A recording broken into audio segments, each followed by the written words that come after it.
to this team and to the practices so far, which makes you feel a little bit better about the ankle. Yeah. We're going to hear from Mahomes here later on the show, but he's, as mentioned, his ankle feels good. It feels even better today. He was able to increase the speed a little bit today.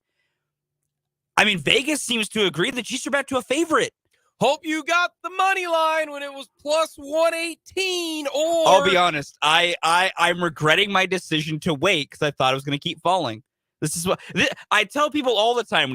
I tell my people, I have friends that don't really gamble but slightly get into it, and so they come to me for advice because I gamble way more than they do. And I go, listen, my number one thing: if you see a line you really like, jump on it immediately because that baby gonna change. I saw the Chiefs as a dog, I had a chance to get the Chiefs as a dog, and I waited because I was like, that's gonna keep dropping, isn't it? Even they're like, the money's even changing, which is not the perfect barometer, but it's still a barometer. Mm-hmm. We will get to that coming up here in just a little bit, but we'll hear from plenty of the Chiefs players and coordinators today here on this edition. Hit us up on our Big O Tires text line, 785-272-9429. Very simple, very easy. Let us know your thoughts on Patrick Mahomes' ankle. We'll get more video of that ankle coming up. Oh, we'll get like 30 videos coming out of practice today. At practice time, but he says he's feeling pretty good. We're going to talk about the ankle more when it comes to on the field. Plus, who played in last game against the Bengals and who didn't? How big of a factor is that? But we mentioned this, I think it was on Monday, about the Bengals and how well they're playing and they're rolling. Their defense is great. Their offense is unstoppable. This is why the Chiefs are in serious, serious trouble, right? Mm-hmm. We have discussed the Chiefs versus the Bengals a lot of different ways. But Fulton, what's the most important stat in all of football? There's one stat in the game of football that is on a pedestal. It's the most important. It should be everyone's number one key in any single football game. That'd be turnovers, Jake. Turnovers. Here's what the Chiefs and the Bengals have done the last 3 games in which the Bengals have won. This year, the Kansas City Chiefs, the regular season, lost to the Bengals by 3. Chiefs had 1 turnover. The Bengals had 0. Do you count turnover on downs as a turnover? I do not. I know it's a turnover on downs. I consider that, are you ready for this? I consider that a stop. I would agree. Okay. I would agree because it is the possession's not theoretically ending early. It is ending Correct. after, I'm with you. It's not turnover. It's not turnover in the standard sense. It's a stop to me. Yeah. Now, because also the team is electively choosing and risking the chance for it to be turned over versus you creating an unexpected change of possession. And the reason why I want to point this out is there are sometimes where a stop on 4th down is as big as a turnover, but of course, 4th and 1 at the 5-yard line. The Bengals went for it. They ran that jet sweep. And Carlos Dunlap. Stupidest play ever. And Carlos Dunlap said, Nope. Carlos Dunlap said, you thought. So the game in Cincinnati, the Chiefs had 1 fumble. It was by Travis Kelce. And it was a costly one because it gave the Bengals the ball at midfield. But more importantly, it did not allow the Chiefs to put up points. So Chiefs 1 turnover, Bengals 0. Let's go to the AFC title game.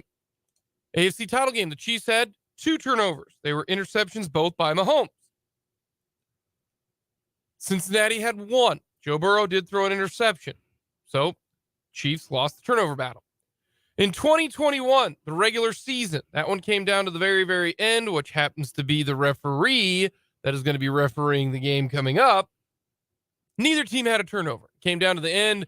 That's when the Bengals went for it on 4th down a bunch. Penalties at the end of the game, and they kicked a field goal as time expired to win by a field goal. So in those 3 games, the Chiefs have had 3 turnovers, the Bengals 1 turnover. Keep in mind there. But let's look at the Bengals and their current playoff run with this unit. They have played 6 playoff games. This will be their 7th coming up. They obviously didn't get the bye, so they played in 4 playoff games last year. This will be their 3rd playoff game this year. All right. This is what they have done. Most recently against the Bills. The Bengals did not turn it over. The Bills did turn it over. The game against the Ravens, the Bengals had 1 turnover. The Ravens had 2, and kind of a big one at the goal line. In the Super Bowl, Cincinnati did not have a turnover. The Rams had 2. They still lost. The Bengals did. What about the title game last year? We know that. 2 for Kansas City, 1 for the Bengals. Right before the title game, they placed the Titans. Cincinnati had 1 turnover. The Titans had 3. And then the very first playoff game last year for Joe Burrow and the Bengals, Cincinnati had 1. And the Raiders had 2. So when you look at the turnovers in the playoffs, which are huge, in 6 games, the Bengals have had 3 turnovers. That's it. 1 against the Ravens just 2 weeks ago. 1 against the 1 against the Chiefs in the title game. That's the amount of turnovers that they have had. Of the opponent, 12 turnovers. 12 of them. Do you think that's pretty good, Fulton? It's very good, Do you Jake. think 13 or 12 turnovers forced in 6 playoff games is pretty decent? It's very good. It's 2 a game. Do you think giving up just 3 turnovers in 6 games as an offense is pretty good? That's even more impressive. They have forced 2 turnovers in every game in the playoffs the last 2 years, except for 1. And that was last week against the Bills. But they didn't need to because their defense completely shut down the Bills. Yeah. But they've had 2 against the Rams, 2 against the Chiefs, 3 against the Titans, 2 against the Raiders, 2 against the Ravens, 1 against the Bills. I mean, they had 5 straight playoff games where their defense forced 2 turnovers. That's 2 turnovers that your opposing team is not scoring on, plus probably another 2 or 3 that you force punts. But then you also can capitalize on those turnovers.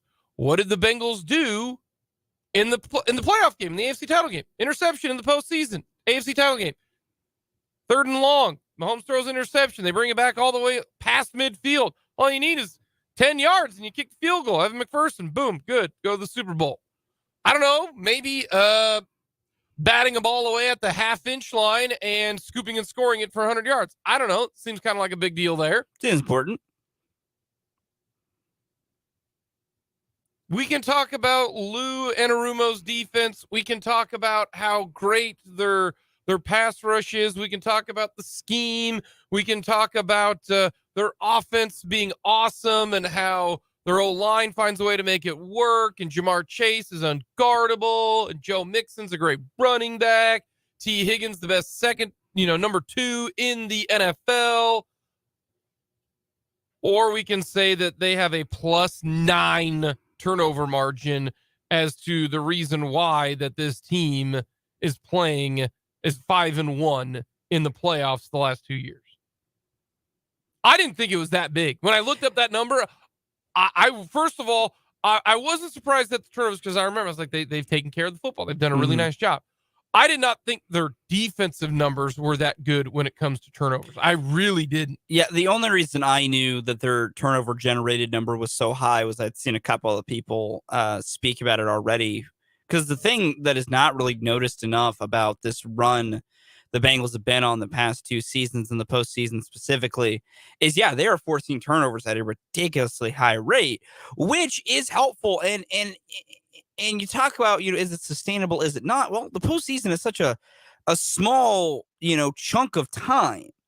It's such a small collection of games that things that normally balance themselves out over a longer period when the law of large numbers comes in don't really happen in the postseason. You know, we talk about how this shouldn't really be, you know, this type of disparity is so, it's so large and so interesting. And in theory, it should balance itself out.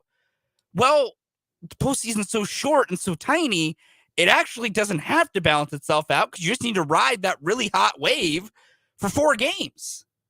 Let's look at the Kansas City Chiefs now. All right. The Kansas City Chiefs pretty much played even. Last year in the playoffs, they played 3 games because they did not get the bye that year. They had 4 turnovers and forced 2. There was no turnovers in the Bills game because the offense has scored every single time. They did turn it over twice against the Steelers, but the Steelers were doo-doo, and they forced 1 turnover. But that Steeler offense was so bad that you don't really think about that one. So they were -2 in the turnover margin last year. What about the 2020 playoffs? Chiefs forced 3 turnovers, 2 against the Browns, 1 against the Bills, did not force a turnover against the Bucks. They had 4 turnovers. So they were minus in the turnover margin in the playoffs. 2019, they won the Super Bowl that year. Everybody remembers that. That was awesome. Even in the turnover margin. 2 turnovers in the Super Bowl. Forced 2 turnovers in the Super Bowl. Didn't have a turnover in the Titans game. Didn't force one either. And then even against the Texans. What about the 2018 playoffs? They got the bye, obviously. They actually did a nice job forcing turnovers. They forced 3 turnovers in 2 games, had 1. This is a team that does not force turnovers. That's just not what they do. The last 2, let's go at 3 because they only played 1 playoff game this year. In the Kansas City Chiefs, last 7 games that they have played, they don't force turnovers. They forced 7, and they had 2 of them against the Jags. That's not what they do. No, it's been, and I think it honestly can kind of be labeled as a problem for the Chiefs defense. Among the other things that they struggle with is they are really poor at generating turnovers. And I mean, even think about it. How often do you talk about the Chiefs even having opportunities to get them? You know, we'll remember those moments the Chiefs, you know, have some interceptions they don't get. But even then, it's not a lot. They're not really there with chances to get interceptions. It's not like they're dropping a bunch of interceptions. They're not particularly great at stripping the football out and things like that, which turnovers in and of themselves have a bit of a flukiness and a variance to them. And they're dependent on some factors that you aren't really coachable. But to me, there's also a coachable factor in turnovers that the Chiefs just don't have. And if that's their biggest problem, it's one you can cover up a lot more. But when you don't generate turnovers, it makes the ones you commit that much bigger. You know, that's why turnover margin is what we talk about so much. Because even if you're like, oh, the Chiefs only, you know, committed, you know, 1 turnover to that game. Well, when you're not generating any, you're not balancing the possession out as well. And from the Big O Tires text line, you talk about the Bengals getting turnovers, but how often do they capitalize on them with points? Well, I just gave you 2 examples. In the AFC title game, they intercept Patrick Mahomes at the first possession of overtime, bring it back to midfield, and scored an easy field goal against the Ravens. The difference was a fumble recovery for a touchdown. Yeah. I'll also say this to another part of our text here. They're saying, you know, turnovers don't mean squat otherwise. I agreed with you to an extent, Texture, that turnovers an important part of scoring off of them. The other part of a turnover is, depending on where you get it, you have stolen points from a team. Yeah. Like, think about the touchdown the Bengals got against the Ravens where they, you know, returned the fumble 100 yards. Even if they didn't score off that turnover, they just robbed the Ravens of 7 points. Or at least 3. Or at least 3. Yeah. That is at minimum. That's at minimum usually a 3 to 7 point swing. That turned into what essentially was a 14-point swing. So I do agree that it is important in the context of how often does the team score off their turnovers. The other most important part to a turnover, even if you don't score off of them, is you are stealing a possession. Even if that possession doesn't equate anything, you have now at least still stolen an opportunity for a team to score. And it's even more important if you get those turnovers generated in scoring zones because you have more directly than stolen points away. By the way, the 2 turnovers that the Bengals forced against the Baltimore Ravens, one was at the goal line. They returned it 96 yards for a touchdown. The Baltimore was up 3-0, and the Ravens on their very first possession of the game drove it all the way to the Cincinnati 45. So you're pretty much close to field goal range right territory. There. Interception by Tyler Huntley. 60 yards later, the Bengals score a touchdown. They got 14 points and saved 10 at minimum in that game against the Ravens. They don't get the turnovers. They don't win that game. That's why turnovers have been so big for this Bengal team. They have. And very important. What do we say for the last 5 weeks? If the Chiefs don't turn it over, they'll win the football game. Coming up next, the Chiefs line is a good one. We'll get to that coming up.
Kansas City Chiefs, as of this moment, are a 1-point favorite. You want to talk about a line that I have never seen move like this before.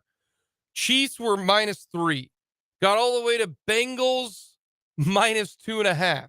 Now it is back to Chiefs -1. I have never seen a NFL line, a college line or basketball line move that much. That is truly incredible how in less than a day. Was it yesterday they were No, it was Monday. It was Monday. Or was it Tuesday? No, it was Tuesday. It was Tuesday because today's Thursday. Yeah. On Tuesday, it was Bengals -2.5. It was. That's incredible. This line is yo-yoing like crazy. I have not seen something like that ever. when it comes to this. But Patrick Mahomes and his ankle feeling good. We'll hear from Patrick Mahomes and Andy Reid coming up here at the after a bottom of the hour break.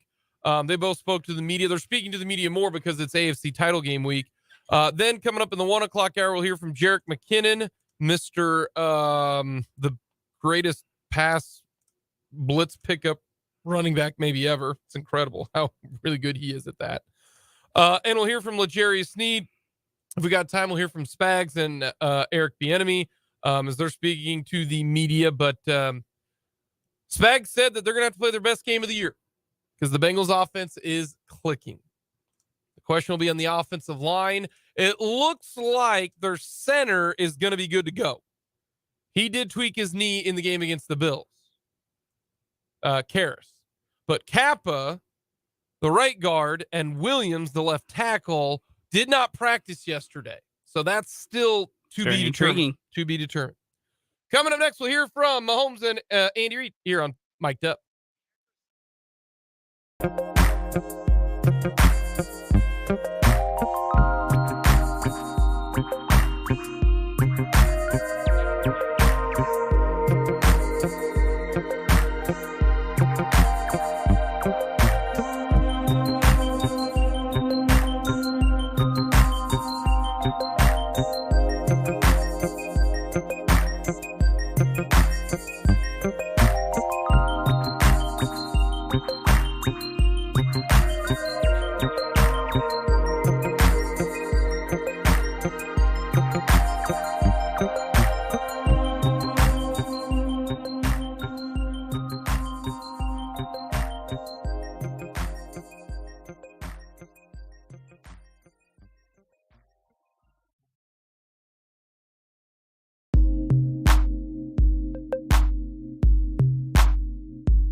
Gearing up for the AFC title game. And this is what he had to say. Again, we look forward to the challenge of playing Cincinnati. It's all yours. Coach, Patrick was a full participant yesterday. How did he look for you? Yeah, he did a nice job. Yeah, felt good today, so did the walkthrough. He's on track. How much does his mobility, how much of that is built into your play designs, your scheming? How much does that require you to maybe rewrite script? Yeah, well, you're projecting a little bit just to see where he'll be, but for the most part, we're doing the same things, so that we would normally do. You sense a feeling from the defensive side of the ball that there's not that they don't have a job to do every week, right? But that, hey, maybe Pat's not going to be all he can be, and so maybe this is their time to shine, and maybe they're needed even more. Yeah, Sven, I thought in the game, if that's any indicator, right? The last game, I thought everybody picked their game up. Did a nice job with that, and so the guys aren't, they don't talk about that, but I mean, I think everybody. It was impressive to see everybody lift their game up and do that. So I imagine the same things happen. There have actually been studies done that, just research and team performances. One game, there is that lift, like what you just said you saw. Maybe there's kind of a letdown that comes after. That's something you got to. Yeah, well, hopefully that doesn't happen. Andy, with the unique challenges that Cincinnati presents on the defensive end, especially how Patrick Mahomes said, they like to have game plan specific. How much of a challenge is that for you, going into something where you might have plenty more unscattered looks than you normally have? Yeah, by their defense is what you're saying. Yeah. So we anticipate that. They have a pretty healthy amount of defensive things that they've done throughout the year. And I'm sure they'll have a wrinkle here or there for us coming into this one. So, but we've got things within the game plan to be able to adjust to things. And if we have to draw up a new one, we'll draw up a new one. But whatever we have to do to get the job done. Coach, how well do you know Coach Taylor, Zach Taylor? I don't. I know his wife better than I do him. His wife is Mike Sherman's daughter, and Mike Sherman and I are friends, worked together at Green Bay. So I remember when she was just a little shooter. But I don't know him that well. Coach, you mentioned yesterday about Patrick wanting to do everything in practice, and you maybe being the one to have to pull him back a little bit. Did you find yourself doing that at all yesterday? I didn't. No, he did. He did a nice job. Seemed to be comfortable with what we did. So, yeah. And what would you like to see out of it today? Yeah, just continue to work at not just at the ankle, but at the game plan. Just work within the game plan and do what he needs to do there. So. Coach, we'll get L'Jarius in a couple moments here. As we enter this AFC title game, how has he grown these past couple of years? Yeah. So we knew he was a good player coming out. Really felt that. And Spags got to know him beforehand and really felt he could fit into his scheme well. And then we've just seen him grow. The toughest spot in there is that nickel spot where you don't have that sideline to help protect you a little bit there. And he took that, and then he added this year to where he's back out at the corner playing corner, still can play some nickel or dime for you. very well rounded. So you've seen him grow in just knowing the scheme and really all the positions within it. Andy, the lower half, the feet, the footwork is so important for quarterbacks, and Pat works on it all the time. But is his arm talent maybe helpful when he's dealing with something on the lower half because he's so talented with the arm? I would tell you yes, but his feet are doing okay right now. So he still can move them. So he's not just throwing, with all arm. But he's got it good enough. I mean, you see him do it even when there's no ankle issue. So he'll throw some balls where he's flat-footed. Yeah. Cole Hardman, how did he look yesterday? And are you optimistic he'll be up on it? Yeah, I'm gonna just take it day by day and see. He's busting his tail, and his want is, I mean, he wants to be in there going, but I think it's important that we just keep him coming, and so he did that. He did that yesterday, and we'll just see how it rolls. But he wants to be in there going. I know that. Coach, when you say his want, is he like in your office every other minute, or is he coming up and talking to you every? No, but I talked to him, on the field, and you could see just his desire to do well. The way that we're asking you for all these updates on Patrick, are you doing the same thing with your training staff with him? Are you sort of be here like in the morning to see how it responded? Yeah, you know what? I see Patrick so much during the day. I talk to him, and then I have my normal meetings with Rick, and he tells me, and the best thing I get from it is either from Pat, but most of all what he's doing playing. You can see, that's where you see it. So he's doing well. He's doing well in rehab. He did well on the field. Last one, Nate. What do you think Walker Hill and Justin Reed gained in the first matchup? How do you feel like their improvement? Since that game a little bit for sure. Yeah, well, they've got great wide receivers and tight ends, so they'll try to stress the middle of the field with those guys, and I think that seeing that, like they've seen the last couple, in Justin's case, the last time, will help him. Yeah, sure, and but again, they've got good talent there. Yeah. All right, thank you. All right, good. That is head coach Andy Reid meeting with the media today.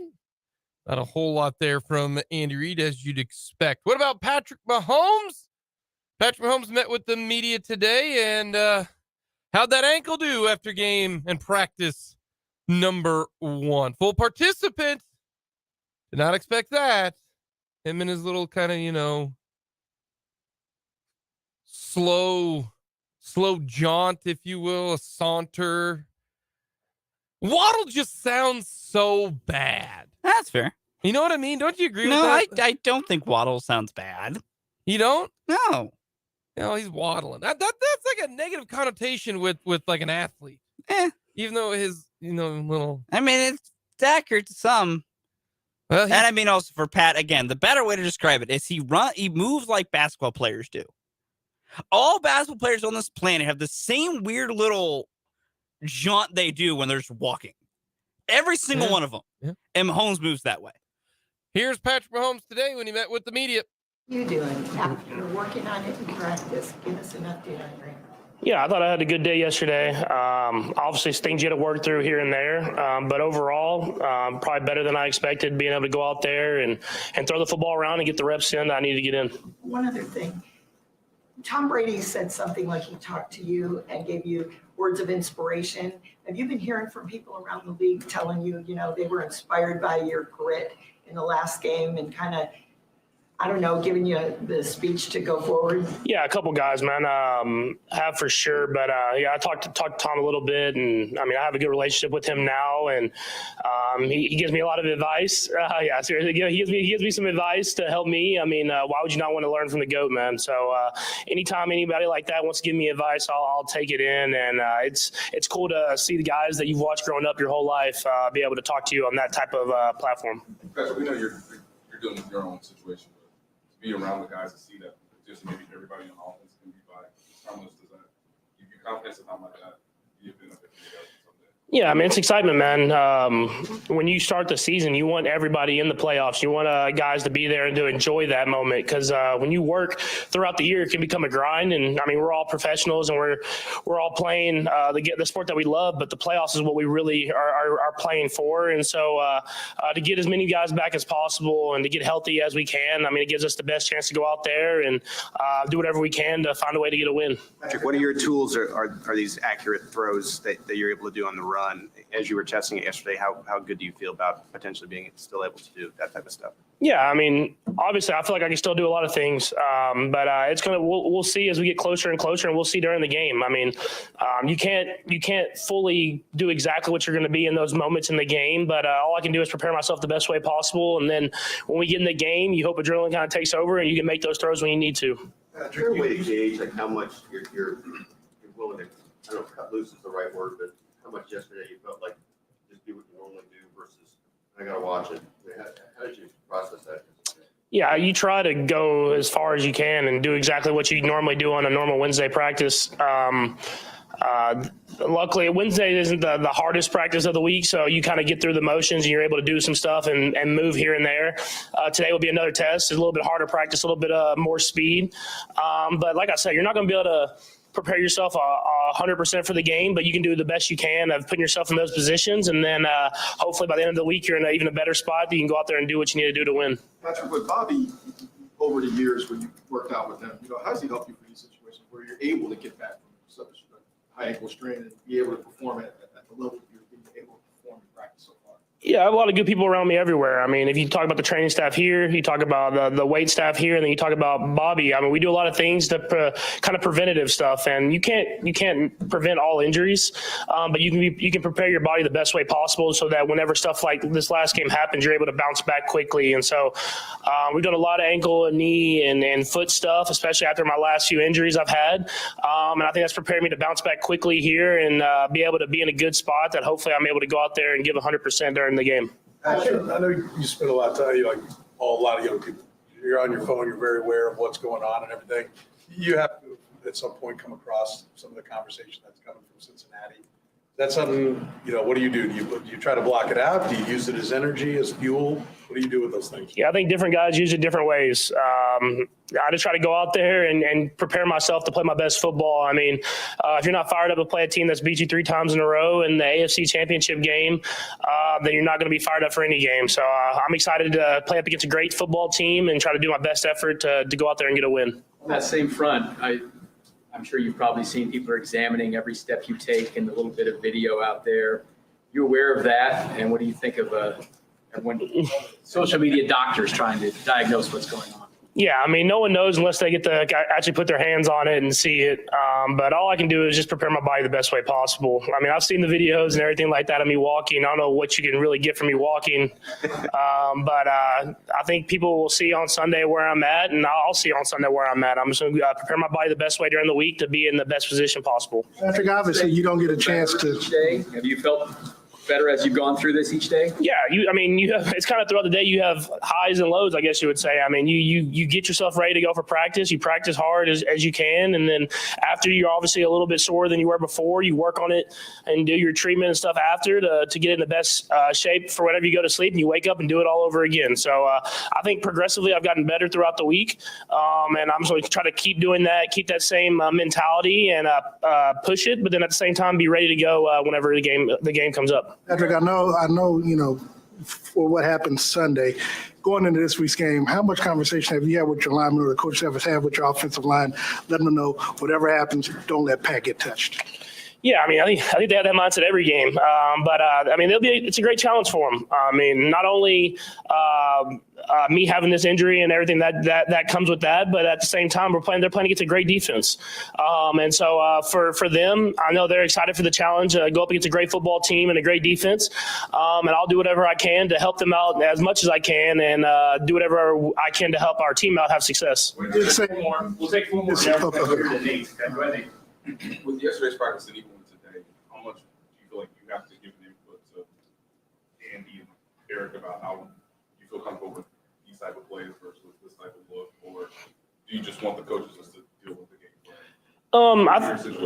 I think I mean, I always do it in a sense, but obviously this week will be a little bit different. I'll give a feel for how I feel about each and every play. If it's a play I think we can utilize, or if it's a play that I think maybe it might not put me in the best position, I'll let them know that. And so you do that in every game plan, but obviously this week's a little bit more important to let those guys know what I'm comfortable with. But it's hard when they have those great plays up there. Sometimes you want to make sure you can get those plays ran, especially when you're playing a great team. Sam? Patrick, just wonder if you give us a peek behind the curtain of what a typical day has been like for you this week, as far as just how much time does it require, you know, to do the treatment and stuff like that? Yeah, you get here pretty early and you do some treatment, and then you kind of go to your meetings. You come back and I have a lot of media this week, so knocking the media out, then do some rehab and stuff like that to prepare yourself for practice.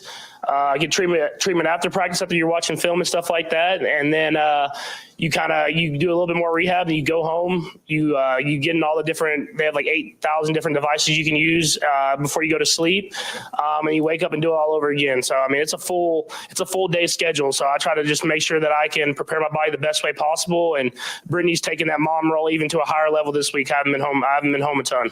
James, Patrick, you've talked a lot about kind of how things change each and every maybe you play with the defense you're going against, and you guys have a really good dialogue with you and your coaching staff. What is that process like through a game as you're seeing things and they're seeing things, and you're going to try to make those, you know, in-game adjustments as it happens and finding different spots on the call sheet?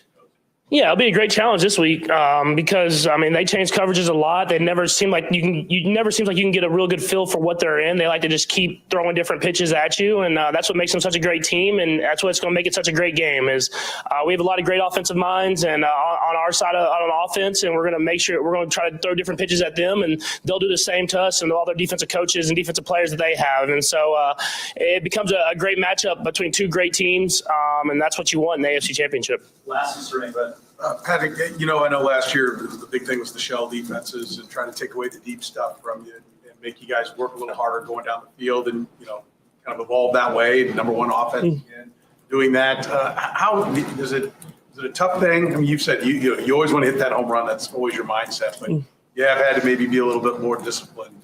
Was there a moment where you felt like it was clicking in and it was easier, more comfortable for you to make those decisions to take what they're giving you?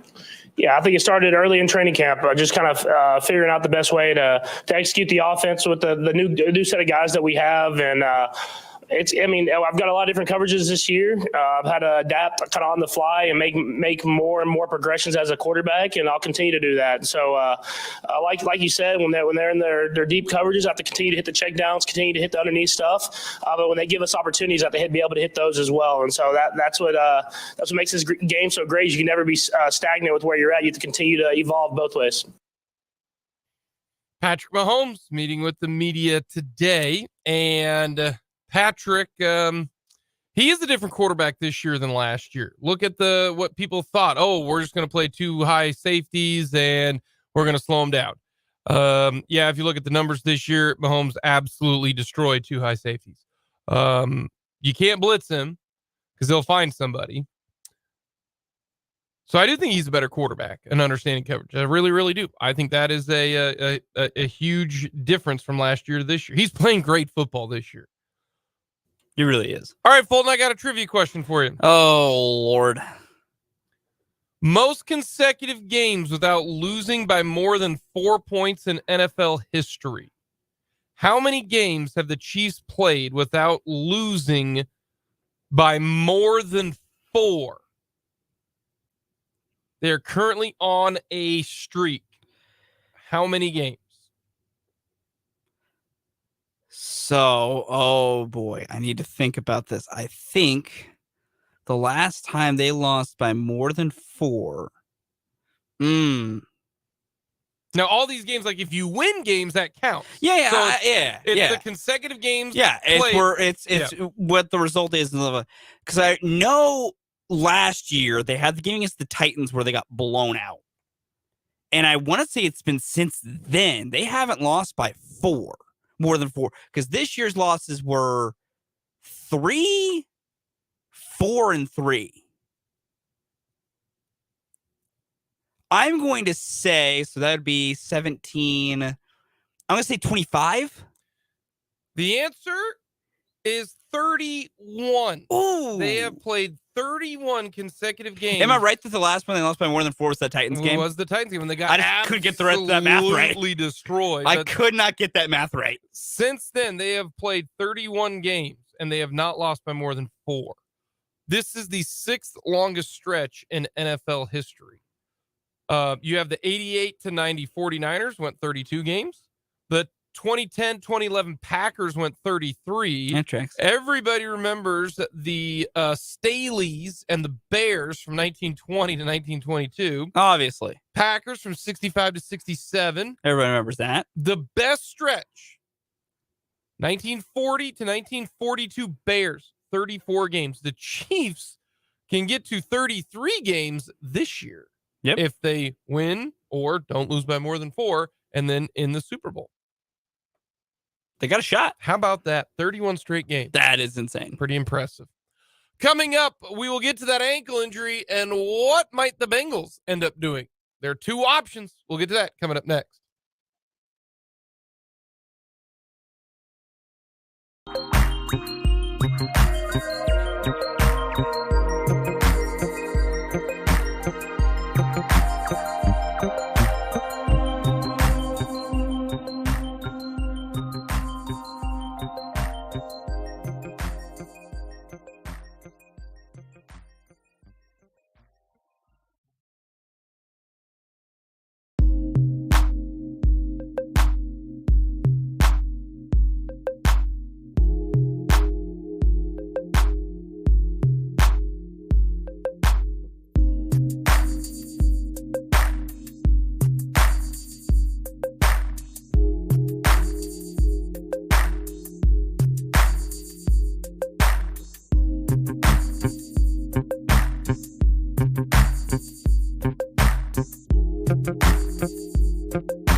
Two here on Mic'd Up. Thank you so much for tagging along with us on this cold Thursday in January.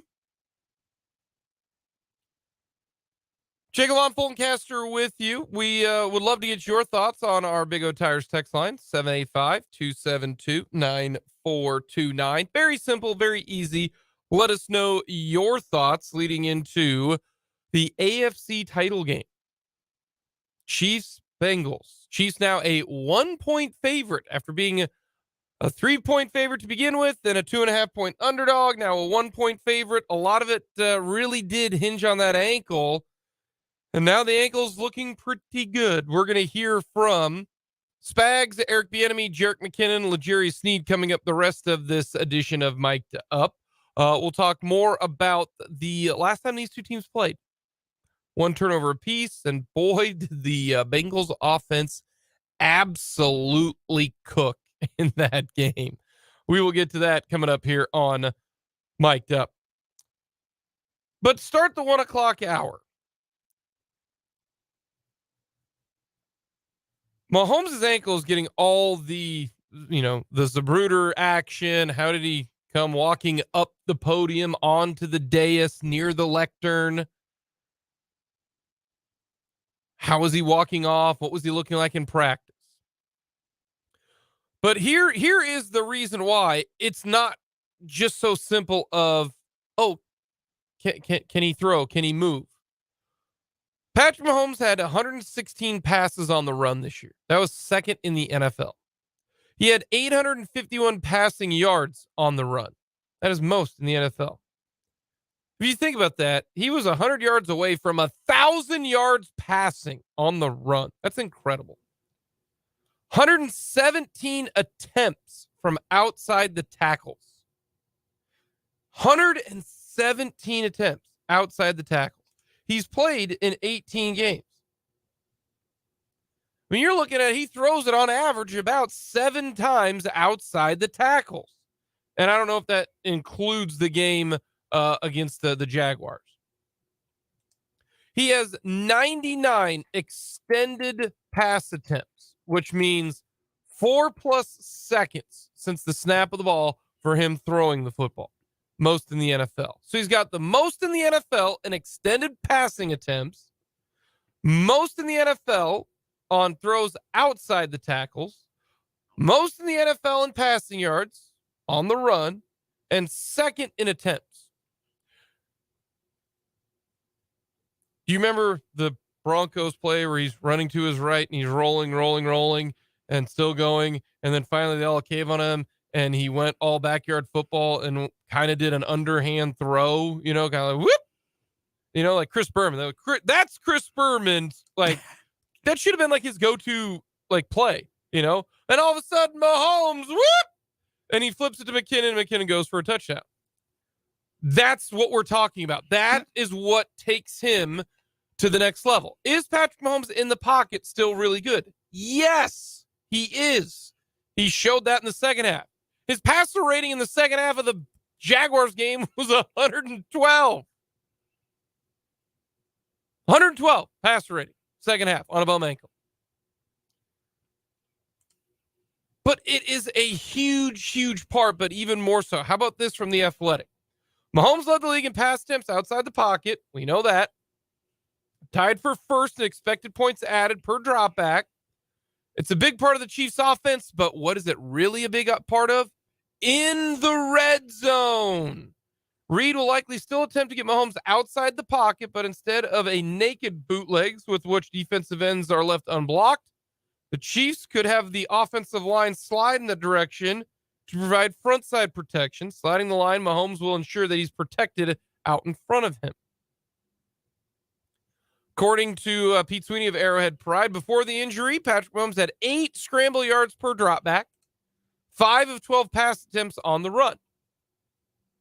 After the injury, 4 yards on a scramble per dropback and 1 of 18 attempts on the run. So it did hinder him from going full Mahomes, right? Yeah. Not many people can go full Mahomes. You don't want to go full Mahomes because you don't have that ability. Stay in your lane, right? So what do the Chiefs do? Do they, he looked pretty good, full participant. Do you have 2 different playbooks? Do you have one of, okay, let's see what it looks like here in the first half and then the second half? Or maybe you flip them. Maybe you go, hey, let's start him out running. Let's see if he can do it. And then in the second half, if it's not working, we got something else. I mean, Juju yesterday did say that the game plan is, and I quote, fire, end quote. Here is what I am very interested in is what do the Bengals do? The Bengals play a ton of zone. Why do they play a ton of zone? Because their corners stink, all right? Hinton, I don't think is terrible, but he's a good slot corner. But their other 2 corners stink. You want to know who their other corner is? Eli Apple. There's a reason they play zone. You play zone to protect people. You don't play man if you got dudes, all right? That's just how it is. They play zone because they don't have the guys at the corner spot. Now we know you've got 3 corners. The corners for the Bengals. All right. Eli Apple is one of them. Not great. Do you even know who Cam Taylor-Britt is? The name, yes, but he's not that great. And then Mike Hinton is your nickelback, who's played well. Who's played well. He's the one that's calling it Burrowhead. That's why they play so much zone. So if you are Lou Anarumo and you've got Patrick Mahomes there and he's got that bum ankle, what is your strategy? Do you try to go after him? Because you know he might not be able to run that much. You know he can't get away from pressure. You're going to see probably not once, twice, maybe 3 times. It wouldn't stun me, depending upon how his ankle looks, that Mahomes drops back, looks around, steps up, tries to go, but can't because of his ankle. And then finally, he goes full Tom Brady, and he goes in the fetal position and just falls down, right? That's what Tom Brady does because he's 45 years old. Do you do that and try to force Patrick Mahomes just to eat it, right? Hey, he can't get out of the pocket. If we collapse it, pass rush integrity, right? Everybody rushing at the same spot. And maybe you don't need to do pass rush integrity because you're not worried that he's going to slip out, the back or the side or the front and take off running. So maybe you do bring some extra bodies. Maybe you do bring Hinton on a blitz. Maybe you do bring, another safety on a blitz like Von Bell or, one of their linebackers, Logan Wilson or somebody. Say, hey, let's see what they can do. I hope they do that. Because if you're blitzing, now you've got less dudes back there. That means you've got Eli Apple one-on-one with Juju. You've got Cam Taylor-Britt one-on-one with Travis Kelce or Kadarius Toney or MVS down the field. You got Travis Kelce one-on-one with Jesse Bates. If you blitz Patrick Mahomes, he will destroy you on 1 ankle, 2 ankles, does not matter. I don't think they can do that. To me, I think what the Bengals are going to do, they are going to force the Chiefs. I think it's going to be a lot like the second half of the AFC title game. And it is going to be very simple. We're going to make a guy with a bum ankle go 80 yards in 12 plays. We know that Mahomes this year has handled the two deep safety and march down the field type of deal a lot better this year. We discussed it. It's one of the best, generate first down offenses ever. Top 15 ever in generating first downs. With that ankle, and the more snaps he has to take, the more drops back he's got to take, the more he's got to be patient. I sit back and rush 4, never being a blitz, and force them to play as many downs as you possibly can. And to combat that, I'm thinking to myself, the Chiefs do have the personnel to do that. They've got Kadarius Toney. Maybe McCole Hardman does play. You've got Sky Moore. You've got Juju Smith-Schuster. You've got Travis Kelce. You're going to have to be efficient. You're going to have to, 5 yards here, run it with Pacheco. It is going to have to be a death by paperclip type of, or paper cut, or paperclip, depending upon how you use it, type of situation. But I don't say, yeah, we're going to be aggressive with Patrick Mahomes because he's got a bum ankle. I do the opposite. Because he will, in the pocket, if you bring the blitz and he sees it, he's going to get you. They don't trust their defense.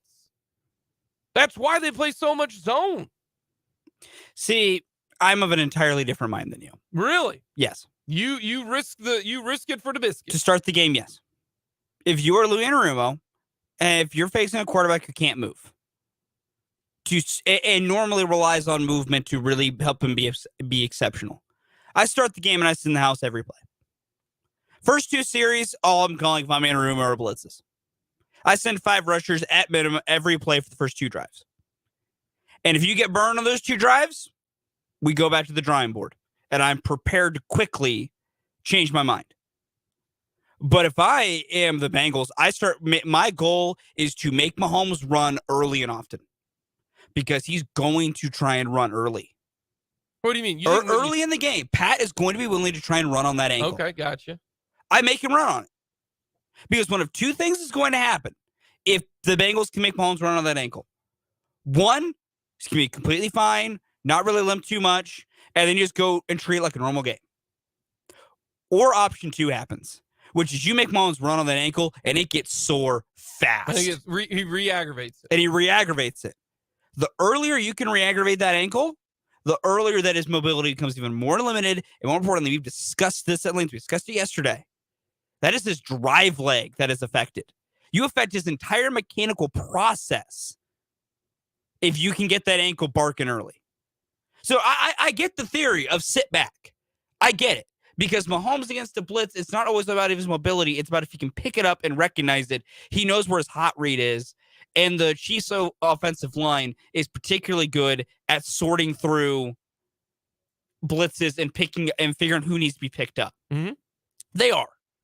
But if I'm the Bengals, my first few drives, I'm trying to make him move. Because if you can make him move, you give him a chance to re-aggravate the ankle. And if you re-aggravate the ankle, then that's when the Chiefs might have some problems. I think the worst thing you can do is not make Mahomes run. Because I get the idea of we'll just sit back and play zone, force the Chiefs to be efficient, because that is what worked last year. But they've shown this year that when you do that, they can do it. That's the difference between this year and last year. Is last year when they sat back and they dropped 8, it confused the hell out of the Chiefs, and they couldn't figure out what to do. And then every team did it this year for so long, and all the Chiefs did was carve people up. I think Mahomes would be more than content to spend an entire game taking 3 to 4 yard checkdowns, making the drives be 12 to 13 plays long, and just never moving from the pocket. I think that is an ideal day for him. So I think if you're the Bengals, at least early on, you have to make him move. Now, like I said, if all of a sudden he moves fine and you start getting torched, we go back to the drawing board. And Lou Anarumo is the best in the league at mid-game adjustments. And he is prepared to do that. We know he will be. But I have to take a shot. I have to, if I'm facing a quarterback that likes to run and is good on the run, but I'm facing him with a bad wheel, I got to make him run early. Because there's a chance that that can help me out for the rest of the game. I can't just let him sit there. And you're probably going to have a quicker trigger than I would. I wouldn't know. That's why, after 2 drives, you reevaluate. If you get shut for 2 drives, then we start calling the dogs back off. I think we know blitzing Mahomes is a terrible idea. It's a terrible idea. It really works. It's a dangerous proposition. It is. You're living on the edge. And for me, part of the reason he's so good at it is partly it's diagnosing pre-snap, and it's knowing immediately where to go with the ball. Part of it, though, is the escapability against the blitz is part of the problem. He probably won't have that in this game. So he can still hurt you if he can pre-snap read it properly. But if you can confuse him a little bit, and more importantly, if you can confuse his offensive line, then he ain't running from your extra pressure. All it takes is one solid hit on Mahomes that tweaks that ankle, and he is screwed up the rest of the game. Now, would I like the Bengals not to do that? Of course I would. I would love for them to not touch Mahomes the entire game and then be perfectly fine. That's what I want. But I think Lou Anarumo is too smart and is going to be willing to send the house a bit more than normal early. But this is an interesting question because you would do something completely different. Yeah, than you what and I would would call this game differently. I am sending the house for 6 straight plays. And I mean, I'm sending the house. Yeah, and daring my corners to cover it for a decent amount of time one-on-one. And I tell my blitzers, someone get home or get him off his spot. Test it. See what he can do. Can he be Mahomes and make those off-platform moving, quick processing throws? If he can still do it, then I go back to my usual game plan. We'll figure it out. But if he can't do it, and I learned early he can't do it. Are you doing delayed blitzes? Because if he sees the blitz, they are going to prepare for it, and you're not going to get to him because he is great at recognizing pressure and having the hot route. He will go and that's where it comes to how well can you disguise what you're doing. And that's why I think you got to do delayed stuff, but that you might not get there. Well, you don't always have to delay. If you could walk 7 up, just you don't know which of them is coming. But the Chiefs are going to be prepared for it because they're going to go max protect. And then that messes with the entire other setup of the rest of the route concepts. Because now you're taking people out of the pattern. I think it'll be all right. I'm willing to take the risk to give myself a potential advantage later than never take the chance. I take the risk early because either it's going to work and that's going to really help me later in the game, or it's not. And the semi-hole I've dug myself, I have more time to dig myself out of it. We will get to Everyone Loves the List. Watching some TV yesterday, I was watching a show that had a fantastic villain. We're going to go with best villains today for Everyone Loves the List. It can be TV show. It can be movie. It can be both. I'm probably not going to put Mayor Humdinger on there, even though that's what I was watching this morning. No. I need at least one Paw Patrol villain on here. Well, it's Mayor Humdinger. Well, I mean, I don't know if there's other like subplot villains. I don't know how that show works. There really are. There's a couple of them. Look, the amount of nerdy crap I watch, trust me, I got a plethora to pull from this. Yeah, you do. Coming up next, Everyone Loves the List here on Mic'd Up.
Best villain.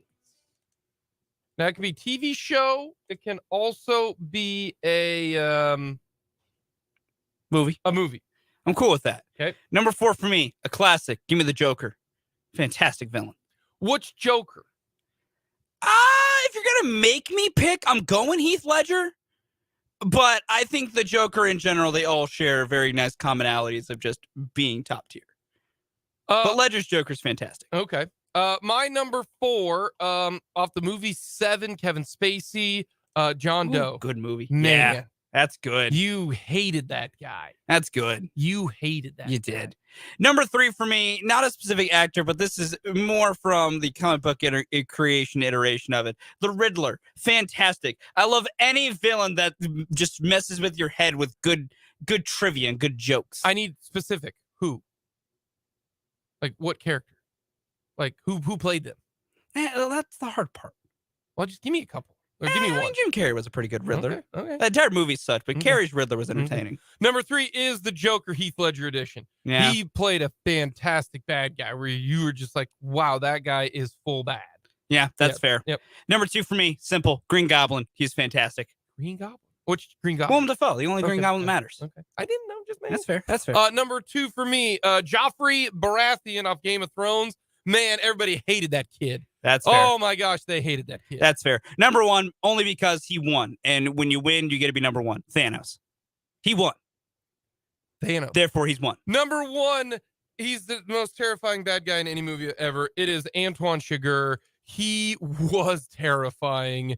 No Country for Old Men. Oh my goodness, what a villain. That will do it for Everyone Loves the List. Coming up next, we'll hear from the Chiefs players.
On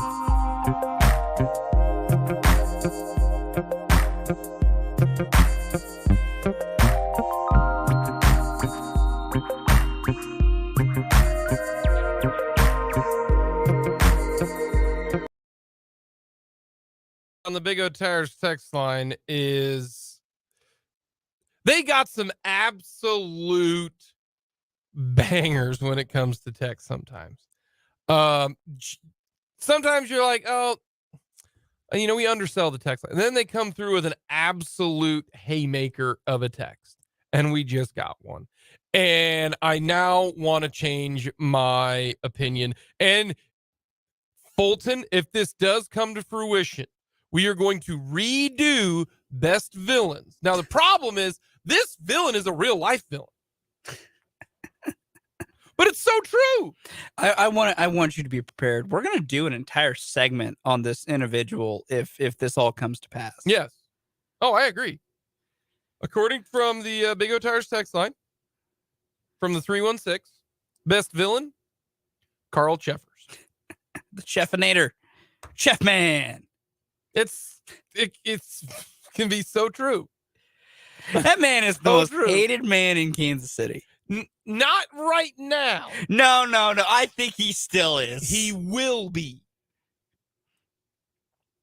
Chiefs fans, I issue a challenge to you if the Chiefs make the Super Bowl and get the win on Sunday and they head down to Arizona.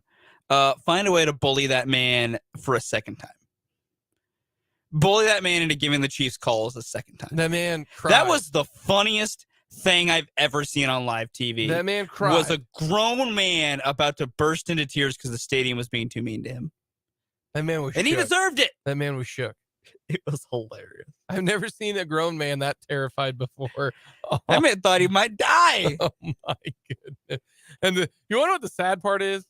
Is that if there was not security, he would have. Mm-hmm. That's how nuts fans are. Yep.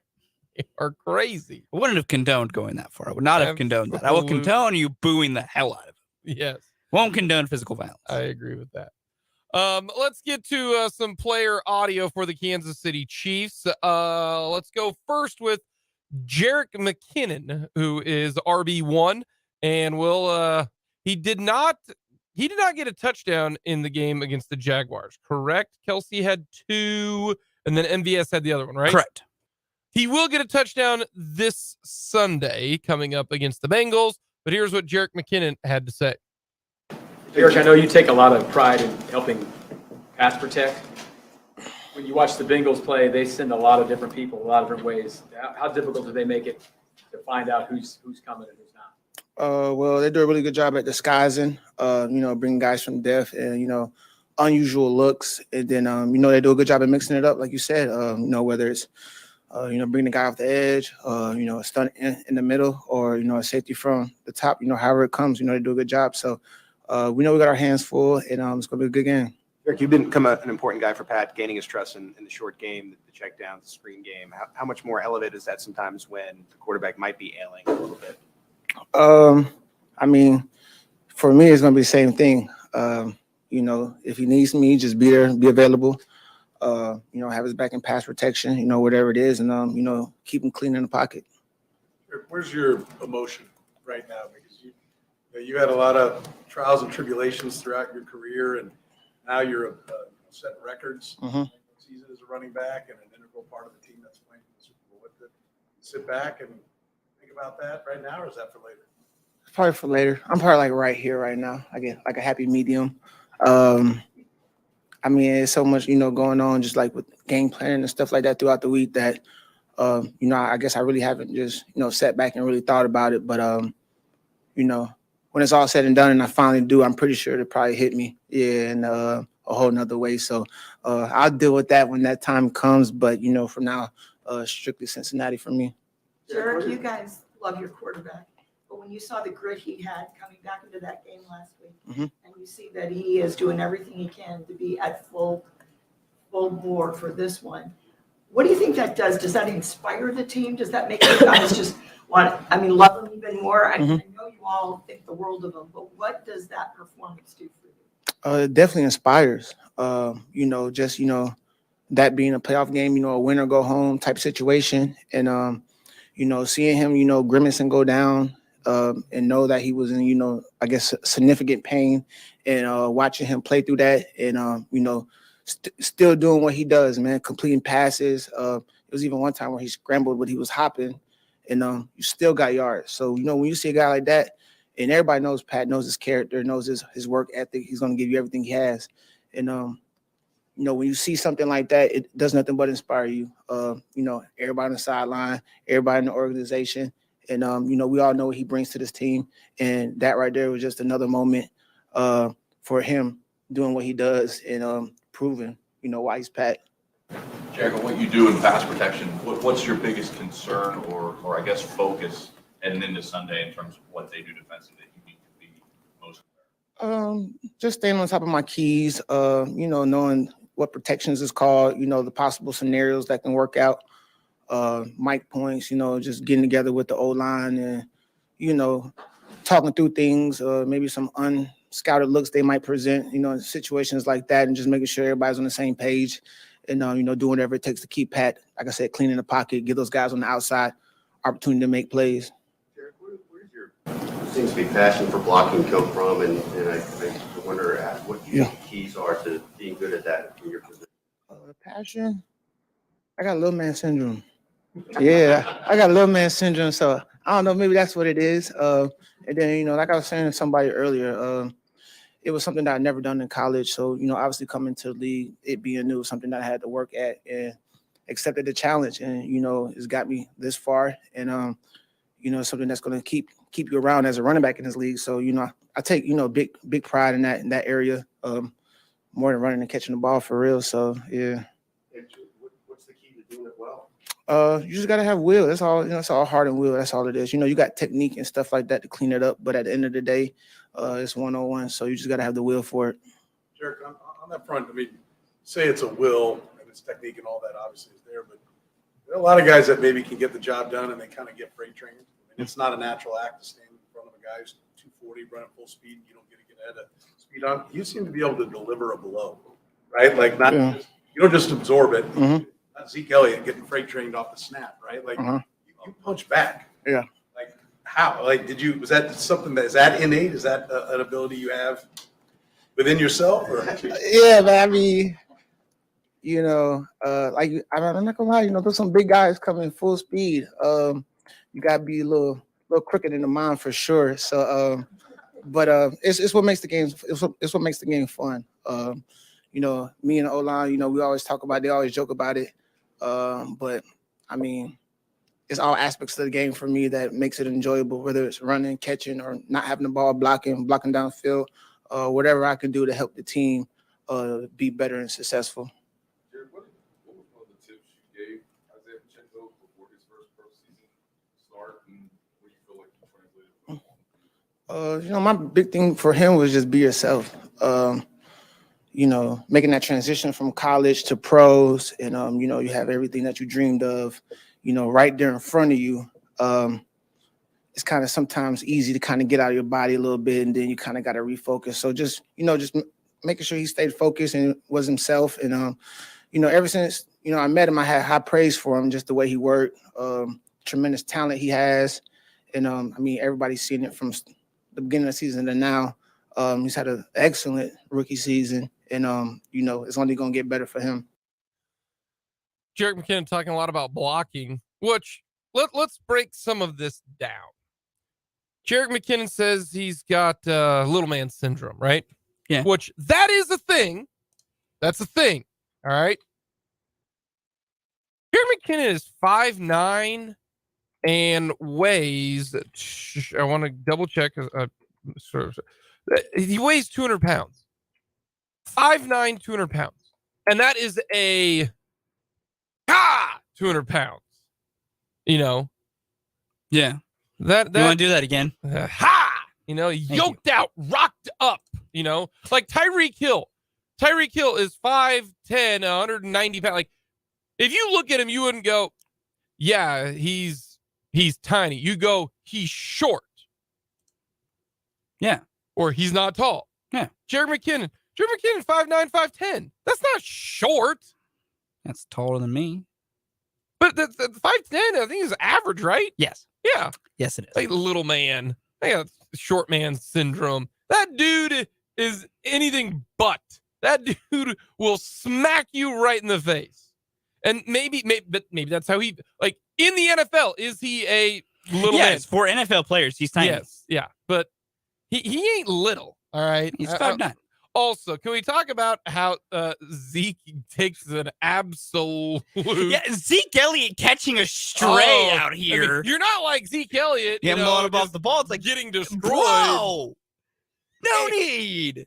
He ain't ever gonna live that down, man. No. The Kelsey brothers, boy, they were giving it to Zeke. They were like, yeah, Zeke now knows what it's like to play center in the league. I don't think they were prepared. Okay, we're gonna practice the snap. Zeke, you snap it, throw it out over here, and then you lateral to Zeke, so we got somebody going, right? Like, I get the plan, but Zeke did not. He was not prepared to get absolutely, bull rushed and got flat back. That was hilarious. But yeah, Zeke taking a stray. Taking a stray for no reason. Like, I don't care how you feel about Zeke Elliott. Don't need to take a stray. He gets that stray when you get your butt handed to you that bad. Fair. He ain't little either. No, Zeke's bigger than Jarek. Bow up, man. I mean, yes. Yeah. L'Jarius Sneed. Here's what he had to say to the media today. How you feeling? The last time I saw you, you were leaving the field slowly. Yeah, I'm feeling pretty good. Kind of banging my nose up, but it's okay. Jared's third time you faced this Bengals receiving corps. What have you learned? How much information have you gathered to finally try to make it work in the long run? Oh, they're a great group. All of them. They're pretty cool, pretty good. But me and my guys, we're gonna handle them pretty well. LJ, Coach was just up here, Spags, talking about finishing the job. That with this team, that's more important than ever. So what have you guys really been focusing on to allow you to do that? Because, you can be ahead in the game. It can come down to, you got to finish them off. What have you been working on? How have you been? It haven't been too much of them. We've been focusing on us, on our job, what to do. The games that we lost against them all been like close games. So, it's all come down to timing and to the end of the game, play to the end of the game. Mistaker, they do a lot of talking that last game on the field. Mm-hmm. We're not worried about the talking. We humble. We come to play football, put our pads on. Jarius, one of the things that Andy has said has been so impressive with you is you can go inside, outside. They've leaned on you a little bit more outside. What are the challenges of maintaining that versatility as you go on here? It's not very challenging, I just tell Coach Prim where you need me. I just execute my job. Do you like going up against one receiver so you can zone in on them in a particular week, and how does that process go? Yeah, it's very easy because I can focus on one guy instead of playing on the inside. Got to do this and do that run game and all. But when I'm studying one guy, I can just study him. How much of it is the study versus just physical ability? It's more so studying. I love studying, and the physical, I have that. It's gonna come. In that study, are there Chase tells what he's looking to do? No. You worry about giving Cincinnati bulletin material? No, I'm not worried about that. We come to play football. That's what we're here to do, and try to get to the bowl. LJ, after, in like OTAs and stuff, some of the guys we talked to, I remember talking to Chris and Patrick and those guys, and they were this last year, this AFC title game, a couple plays here and there, really ate at them for a while. How long did it take for you to put this Bengals game last year away, or is it still like with you here? Yeah, it's still with me. I'm guaranteed it's still with a couple more guys as well. We come in with a chip on our shoulder and try to not fall short on short end. The Bengals do like to move guys around, especially Jamar. Put him anywhere on the field. How important is that, pre-snap recognition of realizing where he is and making adjustments based on where they like Jamar? It's no big diggy. We doing that right now in preparation. We know we're going to be everywhere, line him up inside, also in the backfield. We got things for that. You went through a long season as a rookie. You got obviously a lot of rookies back there in the secondary. How much better do you get down that stretch from their last game against the Bengals? It seems like you guys steadily progressed. How much better? Them guys after that game, they took it to the heart. Josh, he went in the locker room, had his head down. I wouldn't have told him, don't put your head down. He took it hard to the heart, and I'm guaranteed that them guys ready. That is what L'Jarius Sneed had to say to the media today. Coming up in the 2 o'clock hour, we will get to a little Royals news. And Fulton, maybe there's a glimmer of hope for you. No, there's not. No, there's not. There's not. No. No hope. Actually, there is. Zero hope. I'm more positive on Sir. this team than I've been lately. And then on Saturday, you'll be just... No, he's fine. Stink. Listen, until JJ does something to change my mind about, the more positive things he's done lately. Okay. All right. Listen, it's really up until the We'll early... get to all that. We'll get to all that. We'll get to that. We'll get to that. We're also going to discuss Chiefs Bengals very first game this year when they lost. There were a lot of bad things that happened in that game. Yeah, there were. A lot. We'll discuss that. But looking up Jerick McKinnon's numbers, do you realize that Jerick McKinnon, who we all think is the number one running back of this team, I think he's more important than Isaiah Pacheco. Jerick McKinnon has 291 yards rushing this year. He's got 512 yards receiving this year. He doesn't even have 800 yards of total offense. I take that back. Yes, he does. He has 803 yards of total offense. That's it. And we're talking about that's the guy. In his career, how many rushing touchdowns does Jerick McKinnon have? In his career, 10. 13. That tracks. He's played in 104 games. He has 13 rushing touchdowns. How many receiving touchdowns does he have in his career? Played in 104 games. 15. 16. 9 this year. That's incredible. It really is. That's our guy. But in the playoff McKinnon last year had 150 yards rushing, which, remember, this year he's got 291. Yards receiving, he's got 165. This year he's got 500. And Jared. And he played in 3 games last year. Listen, the Chiefs just obviously have 2 of the best playoff performers in NFL history in Jerick McKinnon and Frank Clark. Yeah. Just the best. Undisputed. Jerick did nothing against the Jaguars. They had 11 carries for 25 yards. Didn't do anything.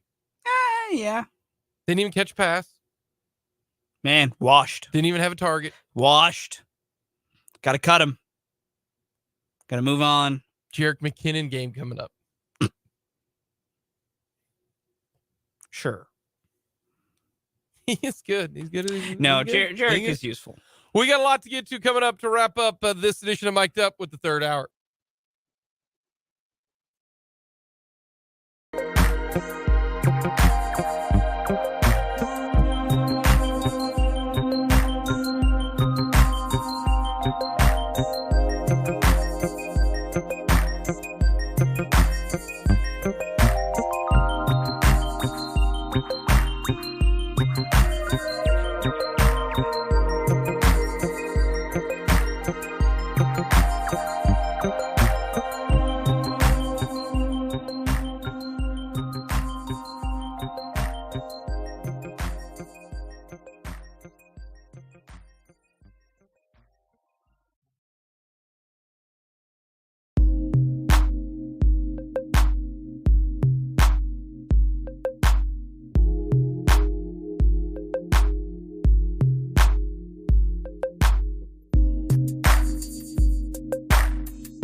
coach of the Carolina Panthers. Yay or nay if you're the Panthers? I think yay. I think so too. He did perfectly fine in Indianapolis. Just kind of had some other stuff get in the way. You mean never having the same quarterback for 5 straight years? Yeah, that doesn't help. No, that doesn't help.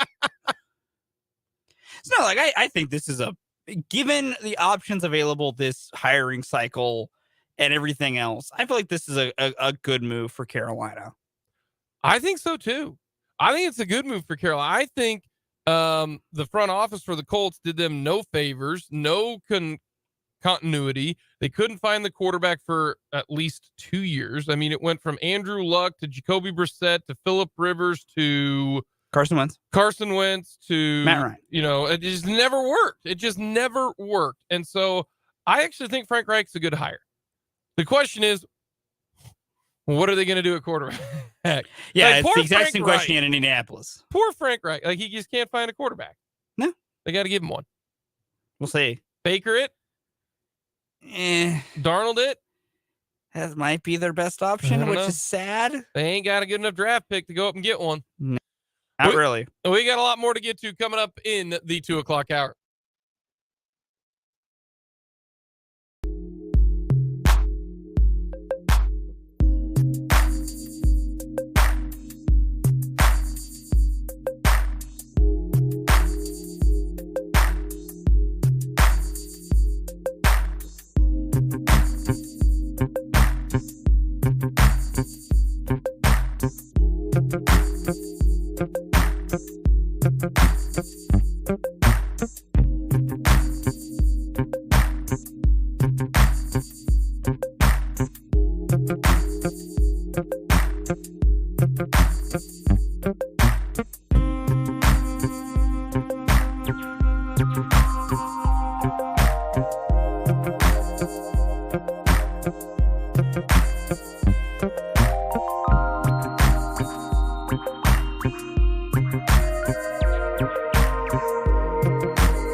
3 here on Mic'd Up. Jake and Fulton Caster with you here on this Thursday. Another cold one here in the capital city. Good news is the weather on Sunday is supposed to be pretty decent in Kansas City. Not going to be too chilly. There's no precipitation that looks like it will be around, which is nice. It'll be a little cold, but not crazy cold. So it should be a good surface for the Kansas City Chiefs and the Cincinnati Bengals. So we will get to a little bit of Royals news. We'll talk more Chiefs Bengals when it comes to the previous 3 matchups. As always, hit us up on our Big O Tires text line, 785-272-9429 outside of Topeka, 785-272-9429. Some news just around the NFL. This is kind of funny.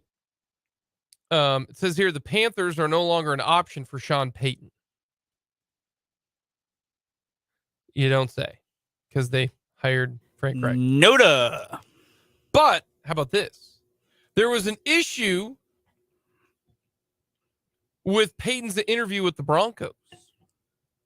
Payton likes the idea of coaching Russell Wilson and having that defense, but fears a potential power struggle with the member of the ownership group. What, you mean someone up at the higher charge of the Broncos has an ego problem? No. I'm so surprised. How would you ever learn this? That is coming from NFL reporter for the Washington Post, Mark Maskey, or Mark Mask. They do have a new ownership group, the Penner-Walton Group, or the Walton-Penner Group, if you will. They got enough money. I think Sean Payton wants full control, though. Yeah, because that makes sense. That's what he's always had. Football guys should make football decisions. Well, no, he wants to have a lot of say in the GM and everything like that. I mean, their current GM's a moron, so he's still there though. I know. Cardinals fired their GM. Yeah, they Texans fired their GM. Or is their GM still there? Caserio. Nick Casario's still there. So he's still there. Oh, well. Also, not good news potentially if you are the 49ers. Kyle Shanahan today says Christian McCaffrey and Elijah Mitchell won't practice again today. McCaffrey with the calf. McCaffrey. I'll leave that alone. Thank you. Wipe that grin off your face. Wipe that grin off your face. Y'all see what I had to put up with? Y'all see what I put up with? I got 5 days a week. That's all right. You deal with it. Elijah Mitchell in his groin. I don't really have one of there. Deebo Samuel ankle and Charles Omenihu oblique will be limited. McCaffrey and Mitchell, you can argue, are the best 1-2 punch in the NFL because Mitchell's Mitchell's a starting caliber running he's really good. Both those not practicing. I wonder how. I think they'll both go, but the question is how effective are you going to be? And then Deebo Samuel's ankle and Charles Omenihu, that is a huge deal. The reason why the 49ers rushing attack works so well is you have a battering ram. Christian McCaffrey bigger than what people think. Yeah. He rams you and just beats you down. And then you got Elijah Mitchell, who's fast. And I mean, that's a good 1-2 punch. Yeah, it's the fact that you get beaten down with Christian McCaffrey for 3 quarters. And then the fourth quarter, it's just like, all right, we got a fully fresh starting running back to just throw at you. It's difficult. So if neither of them are 100%, that does change the math a little bit. They're probably going to play, but probably would take a lot to make either of those two guys not play for an NFC championship. But no, that is important and will affect how the NFC championship goes. Yep. All right, Fulton. These two teams played earlier this year. Bengals, Chiefs. Bengals won 27-24. Cincinnati led 14-3 after a T. Higgins touchdown. Chiefs answered with a Jerick McKinnon touchdown. And then Isaiah Pacheco in the third quarter took the lead. Chiefs led 17-14. Bengals tied it up 17. Chiefs had a Patrick Mahomes 3-yard run to go up 24-17. Start of the fourth quarter, Bengals kick a 41-yard field goal. Then in the fourth quarter, Chiefs had 2 big mistakes. One, a Harrison Butker missed field goal that would have tied the game at 27. Mm-hmm. And then a Travis Kelce fumble. So you could say they lost out on 6 points. You know, you figure because the Kelce fumble came pretty close to field goal range where he had rumbled down to. I believe it did. It was very close to field goal range. Let's take a gander. They might give me the yard line.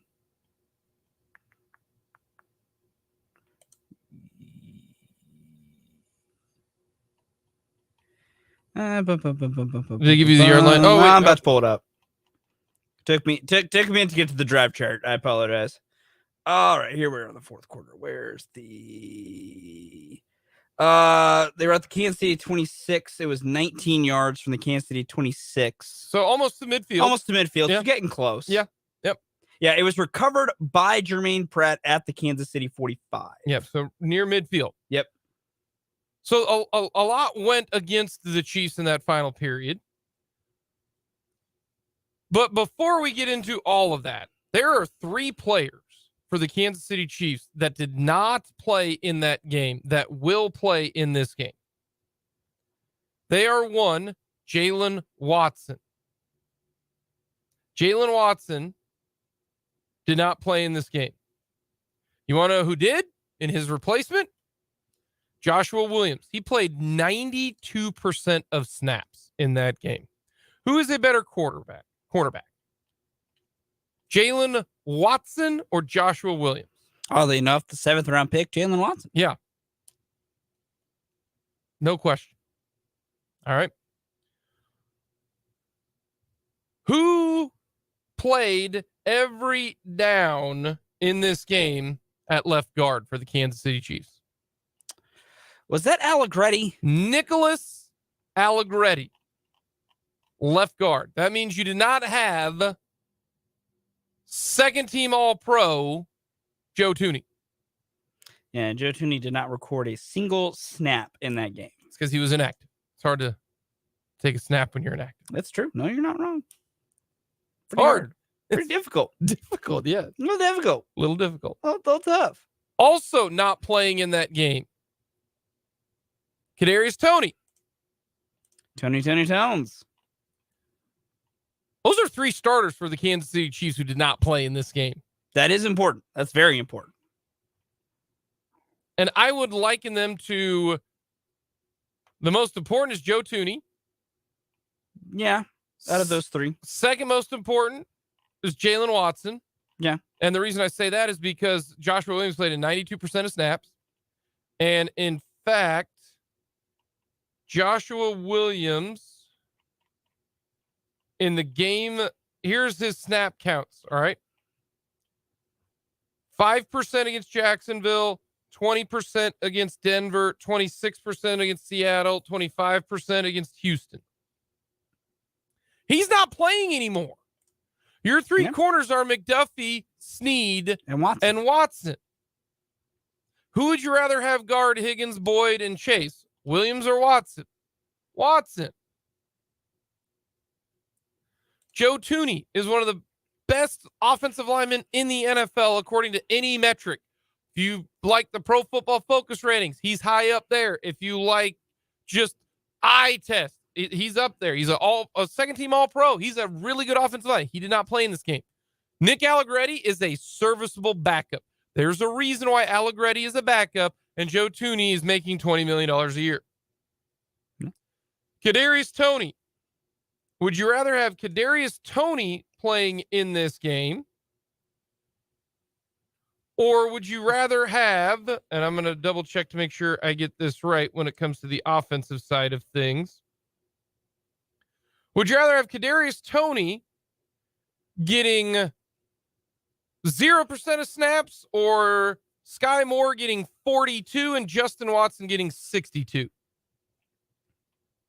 Because your wide receiver room has this: Juju Smith-Schuster 76%, Watson 62%, MVS 56%, Sky Moore 42%.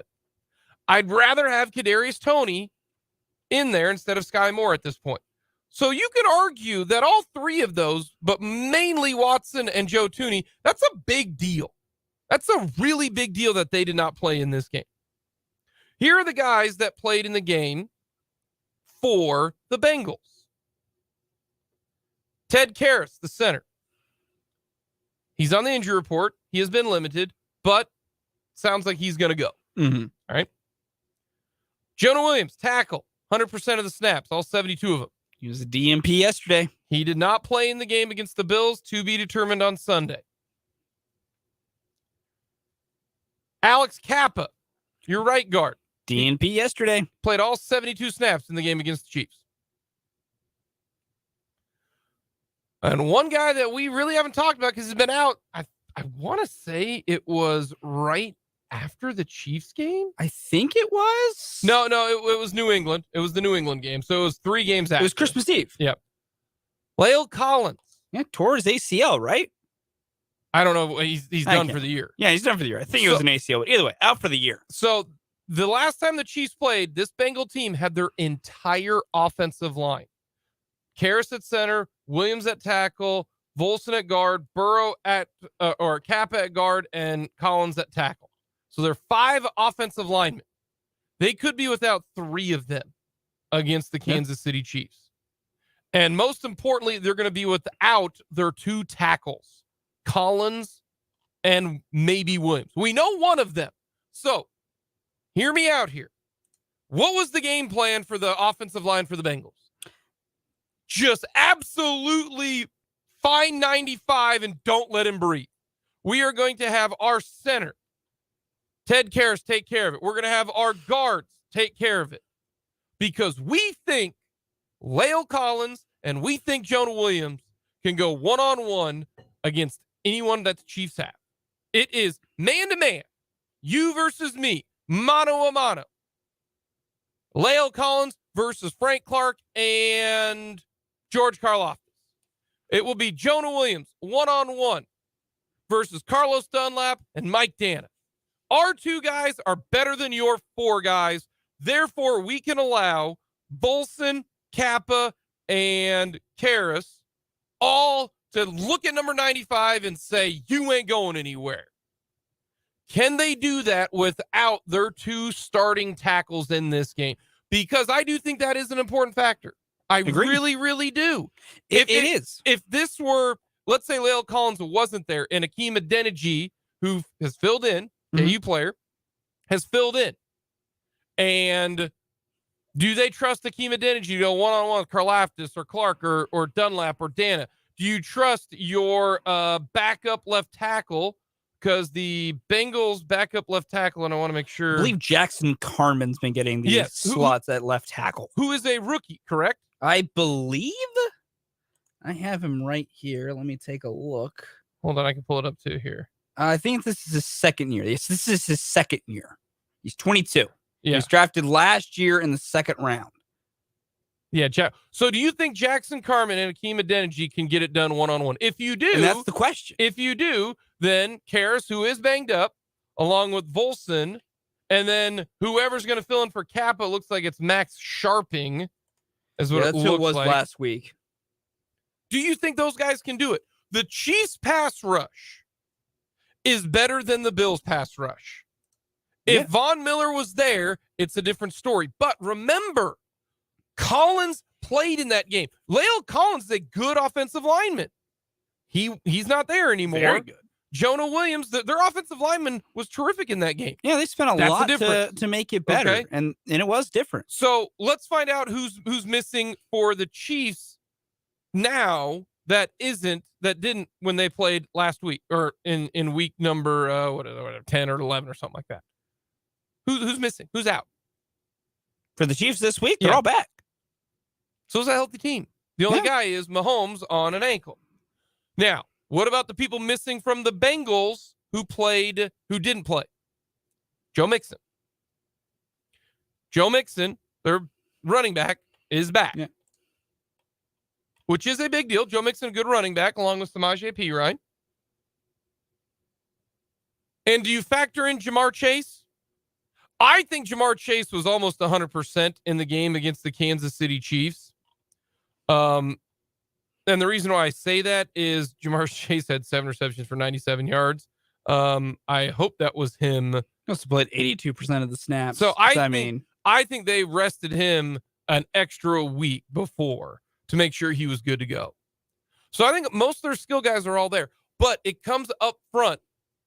The Bengals could now, if Williams plays and if Karras or Kappa plays, that's a huge deal. Because I think Chris Jones inside makes Kappa not being there and an injured Karras, that's a difference maker. It really is. There's only one other team that has the Chris Jones, and that's Aaron Donald. So this is a game that Chris Jones, if their offensive line, if Kappa is not playing and if Williams is not playing in this game for the Bengals, Chris Jones has to eat. He has to. This is your game, Chris Jones. And then same thing. Frank Clark, Carlos Dunlap, Mike Dana, Frank, George Karlaftis, Dana, the four horsemen, if you will. You'd better be able to get to the quarterback against Akeem Adeniji and who was the other cat? I mean, Adeniji, Jackson Carman. Jackson Carman that you looked up. Max Sharping. Like, you should be able to get there against those guys. Like, those are 3 backup linemen who have not been great in their history. I mean, Akeem Adeniji was a starter at right guard for this team last year and moved to the bench because they got enough upgrades to not be able to start him. You know, it's a situation where you should be able to take advantage to some aspect. And I hope the Chiefs can do it, because that's been their biggest thing against the Bengals, is not being able to really pressure Burrow and get to Burrow. And in this game, you know, Chris Jones is going to get his double teams. He's going to have the attention focused on him. The other guy's got to step up. You know, there's a lot of one-on-one battles that needed to be won in round 1 this year against Cincinnati that were not won. How many of these pressures don't happen if Tooney is there? Hendrickson at 4, Hubbard 2, Hill with 2, Asai with 1, Sample with 1, and then Logan Wilson with 1. Those are the pressures for the Bengals. How many of those because Joe Tooney's there? Is Joe Tooney helps out a lot? Yeah, I think because of his ability to help out Orlando Brown. Yeah, Hendrickson with 4, Hubbard with 2. So I'm wondering how big Tooney is up front and to run the football as well. Same thing for the Kansas City Chiefs. You ready? Here are the pressures that the Chiefs got on Joe Burrow. George Karlaftis with 1, and he got a sack. That's it. Yeah, that's what we got here.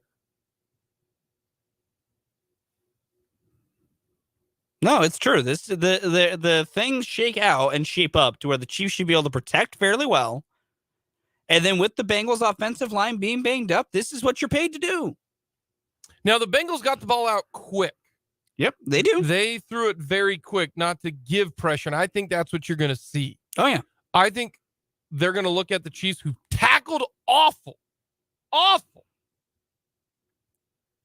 think they're going to try to do that again. That's what I would do. Patrick Mahomes was pressured on 35% of snaps. How many times? 35% of dropbacks. Patrick Mahomes was pressured. What's the percentage for Joe Burrow? Oh, it had to be like 5%, if that. Lower. Like, he just wasn't pressured. 2.8%.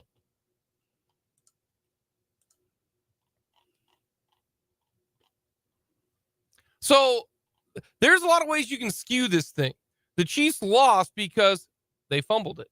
The Chiefs lost because they didn't get any pressure. The Chiefs lost because they missed a field goal. The Chiefs lost because of a lot of reasons. Now let's change the narrative. The Chiefs have their O-line back. They got Tooney back. They got one of their weapons back in Tony.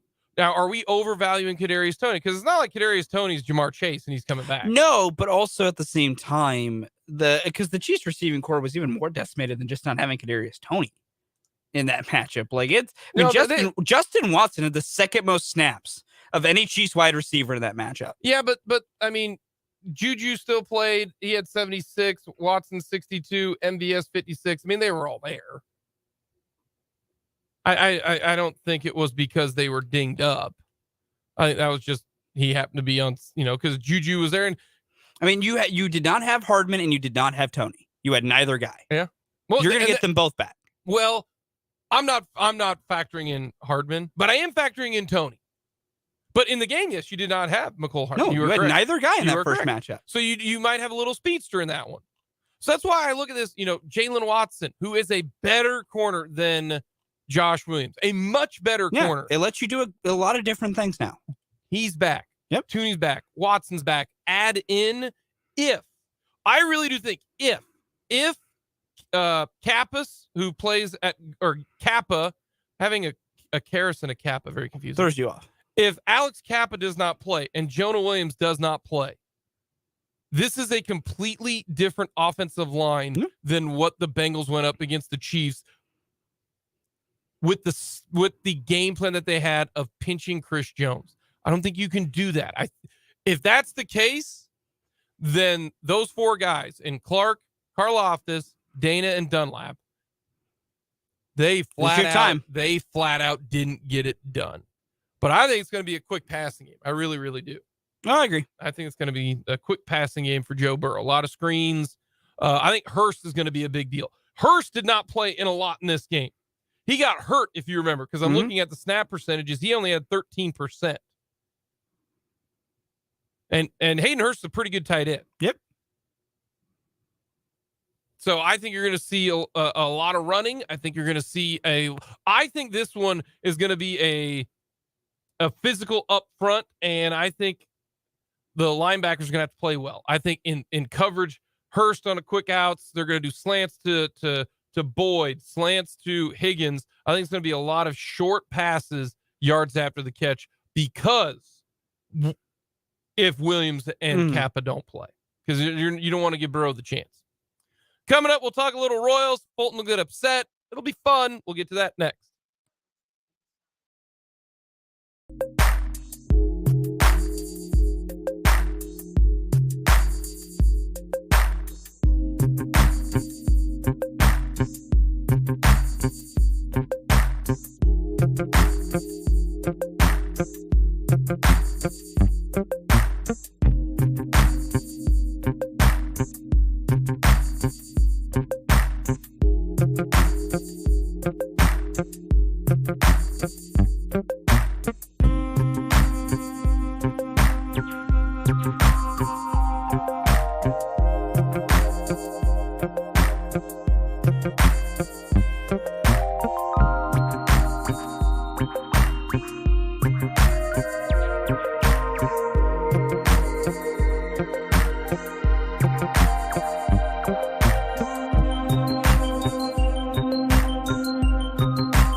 The MIAA. How about this? Brennan just rolled in here and said, "Hey, did you see the news?" I said, "No, I've been doing a show." And he goes, the greatest response. "Hey, did you see news?" "No, I'm working." I can't. But it's big news. It really, really is. The GLVC tweeted this out just a bit ago. The Great Lakes Valley Conference will add Lincoln University as a full-time member. Welcome back to the GLVC family, Blue Tigers. So next year will be the last year for the Lincoln Blue Tigers in the MIAA. Approval, and it was a unanimous vote of approval by the council. They will become the full member in 2024-25. I am super excited about this. I am pumped. And here is the main reason why. The MIAA, football-wise, has 12 teams. There are 12 teams in the MIAA who have a football program. How many games are you allowed to play, Fulton? 11? 11. So if you have 12... Still new to this. I had to think about it. 12 teams, and you play 11 games. So what does that mean? It means your entire schedule is league games. Yep. All right? That means you have no other outside entity. You don't get to play somebody else. You don't get to raise your strength of schedule. You don't get to have any out of conference. Maybe if 5 teams in the MIAA played 5 teams in the GLVC, we'd go 5-0, and the GLVC, which is a bad football league, we found that out this year when the winner of the GLVC got absolutely smacked by the Gorillas. This is great for football. We get to play a non-conference game. I don't know how many times I've said this. Non-conference football games in Division II are awesome if you are the MIAA because our league is a beast. Washburn played the Colorado School of Mines every year for, I think, like 9 years. Lost to him the very first year. And I think Washburn won 8 straight. The rest of them, I don't think they lost. I don't. I know I went 4-0 against Mines. It was fun to play somebody else. Plus, if you schedule properly, then you get to play a good opponent. Like, that was a perfect opponent. You got to play a really good RMAC school. Really good. And we mopped them up most every year. But they would always end up in the playoffs because the RMAC is a bad football league. They made it to the title game. Colorado School Mines did. And got smashed like 42-14. Not a surprise. Like, this is good. You get to play. Washington got to go play Sioux Falls one year. My senior year, we got to play against Danny Woodhead and Chadron State. We lost. Danny Woodhead had like 150 yards in the third quarter alone. He was really good. You look at that and go, oh, that's an NFL player right there. Oh, yeah. He was different.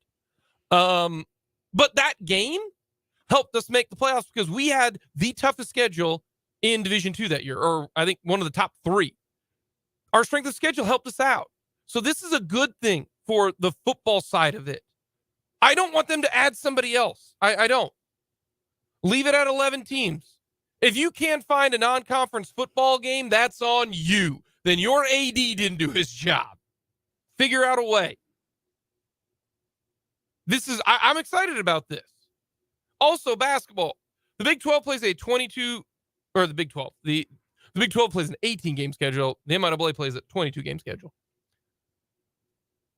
Now you don't have to play. You can play 21 games and allow another non-conference game. Go do something else.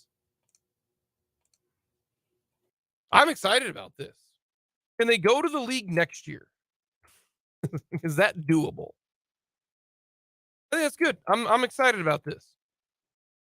Sometimes more is not always better. And it has nothing to do with Lincoln. Like, I have nothing to do. Lincoln's basketball team's good this year. They've always had a competitive basketball team. Lincoln has got good track and field, good indoor, outdoor. Like, it has nothing to do with Lincoln.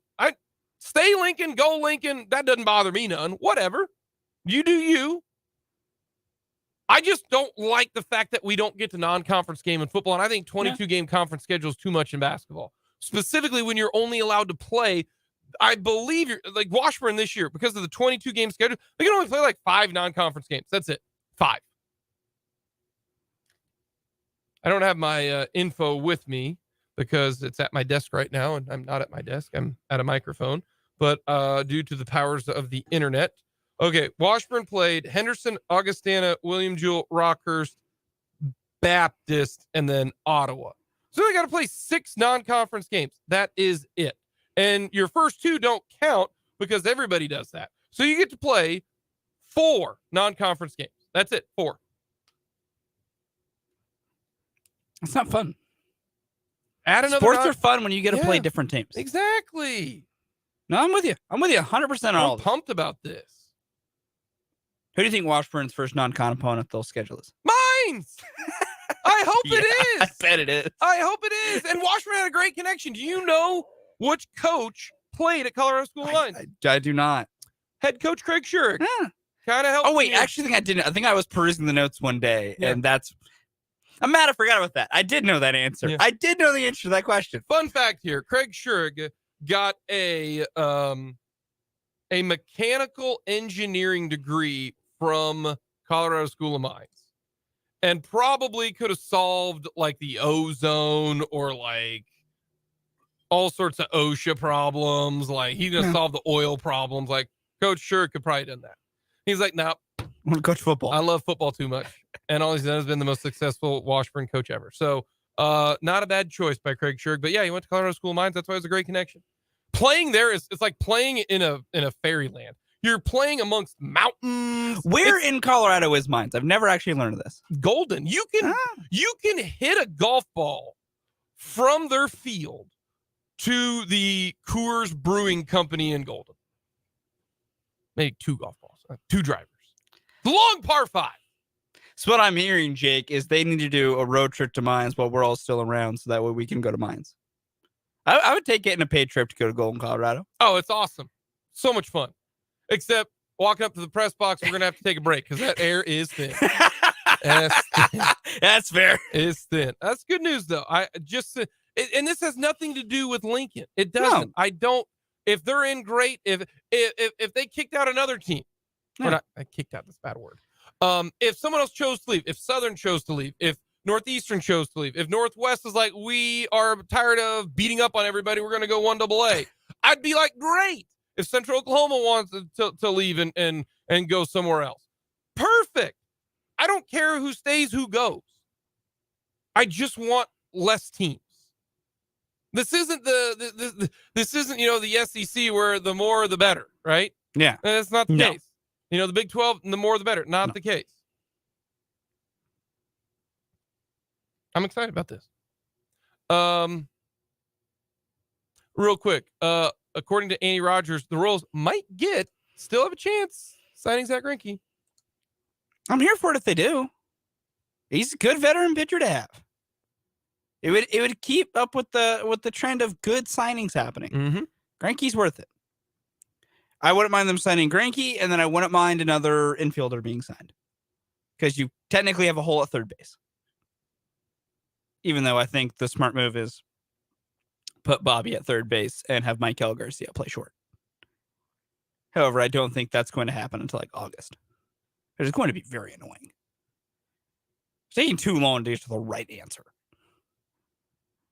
It's objectively the correct answer to their infield problem, and they won't go to it. Are you still holding out hope that they won't sign Aroldis Chapman? Physical hasn't been done I'm yet. holding out hope. I will be brutally honest. I have never wished for a physical to fail more or something to come up so that signing has become official.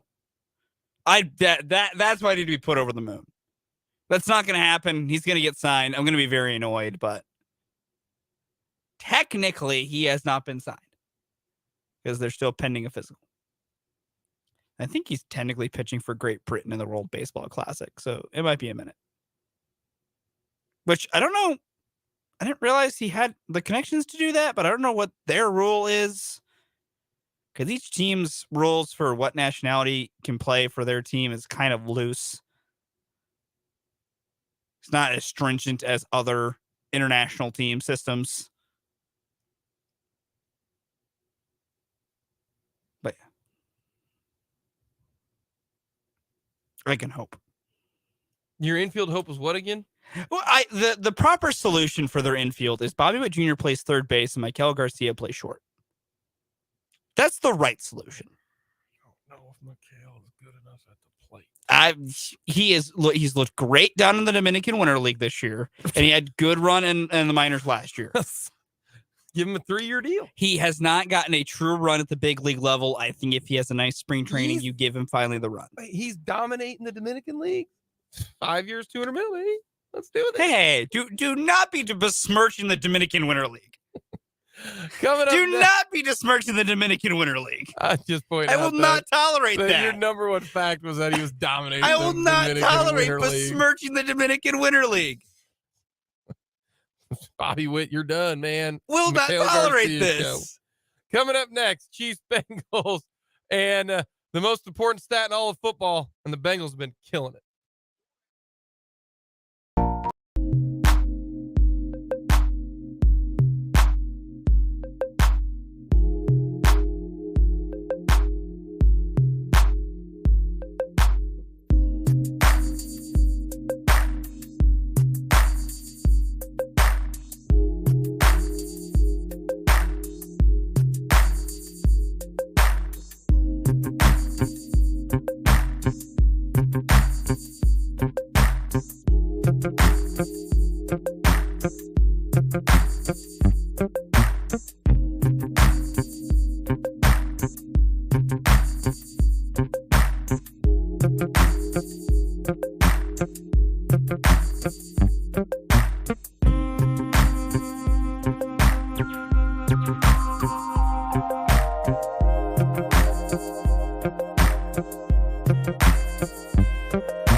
Leonard's best song. Trick question. Yes, it is.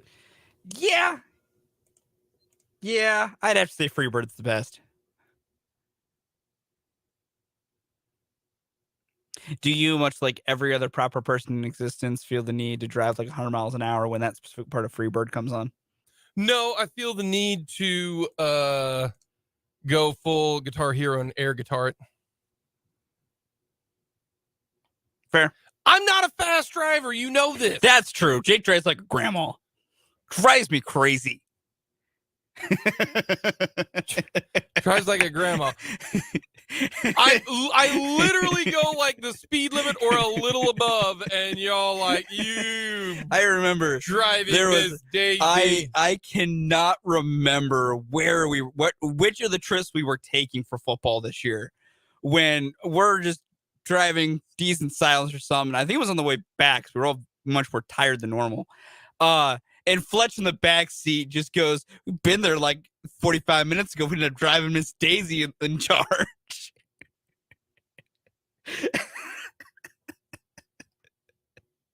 To which I immediately then said, that does make Fletch Miss Daisy because he was the one in the back seat and you would have been the driver for driving Miss Daisy. All I know is that I do not drive like a grandma.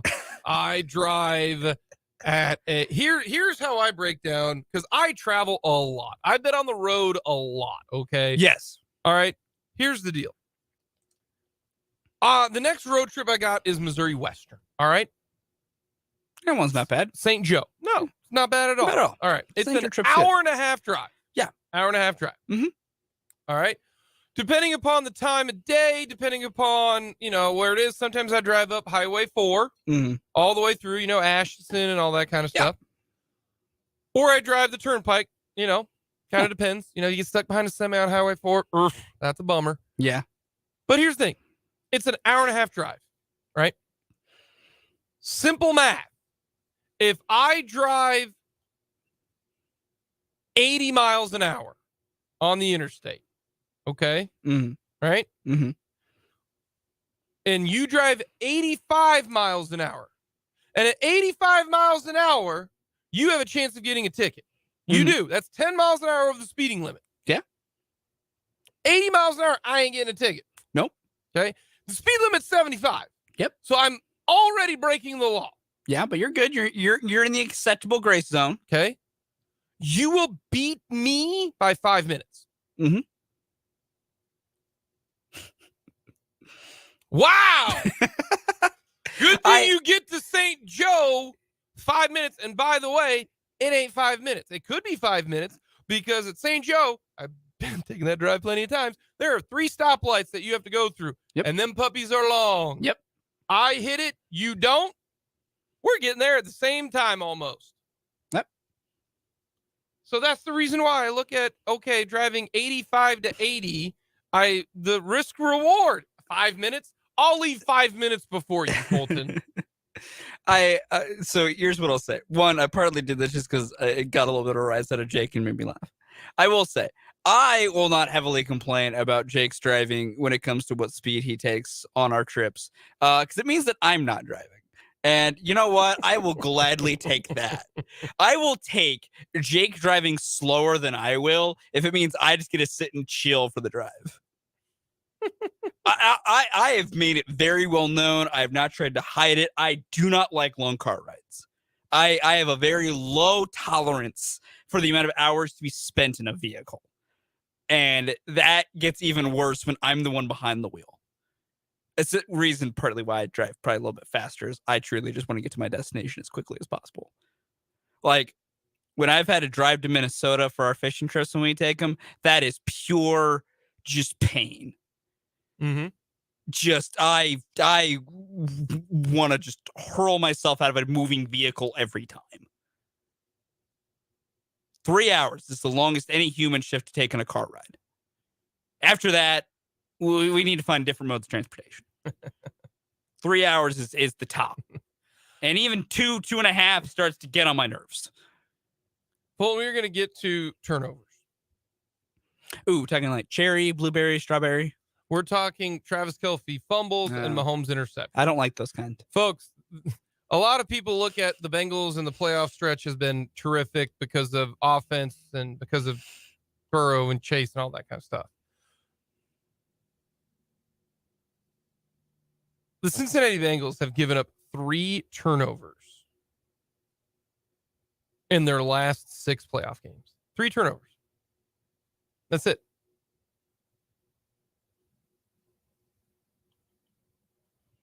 It's good. That's it. That's really good. That's all the turnovers they've given up.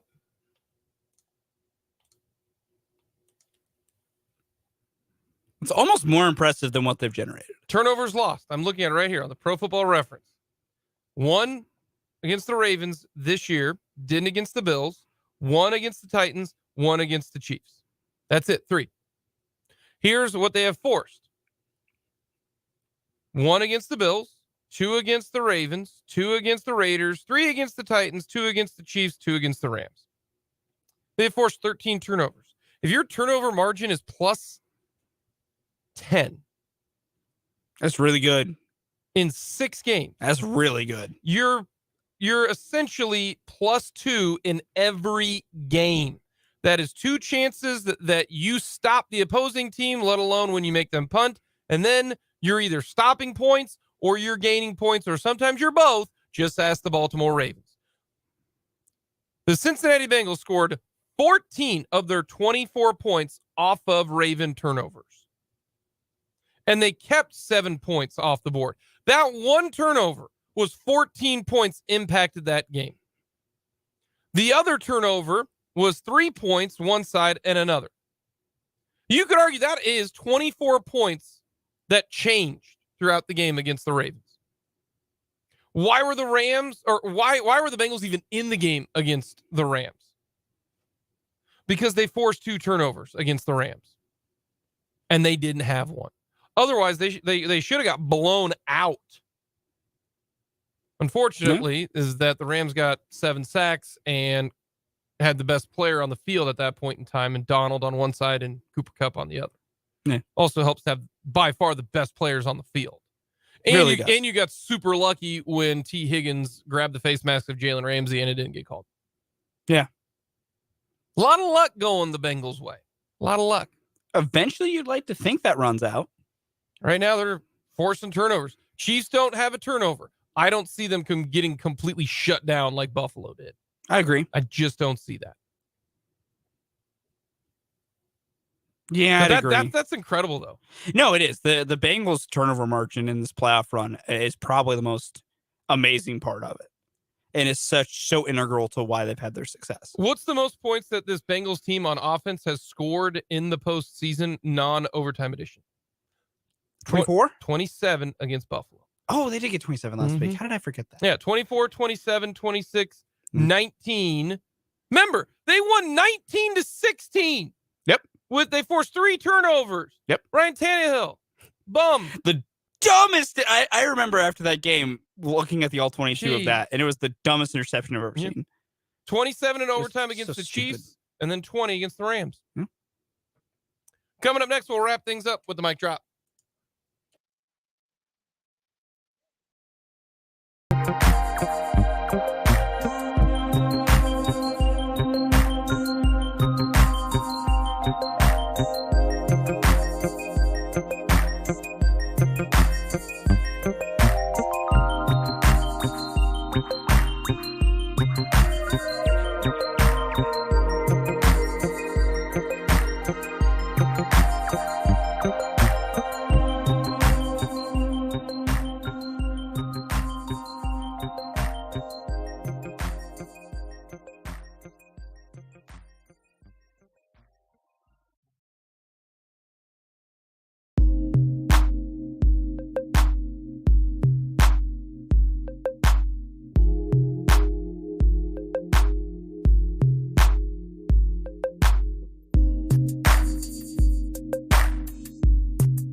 time for the mic drop here on Mic'd Up. All right, Fulton, what do you got?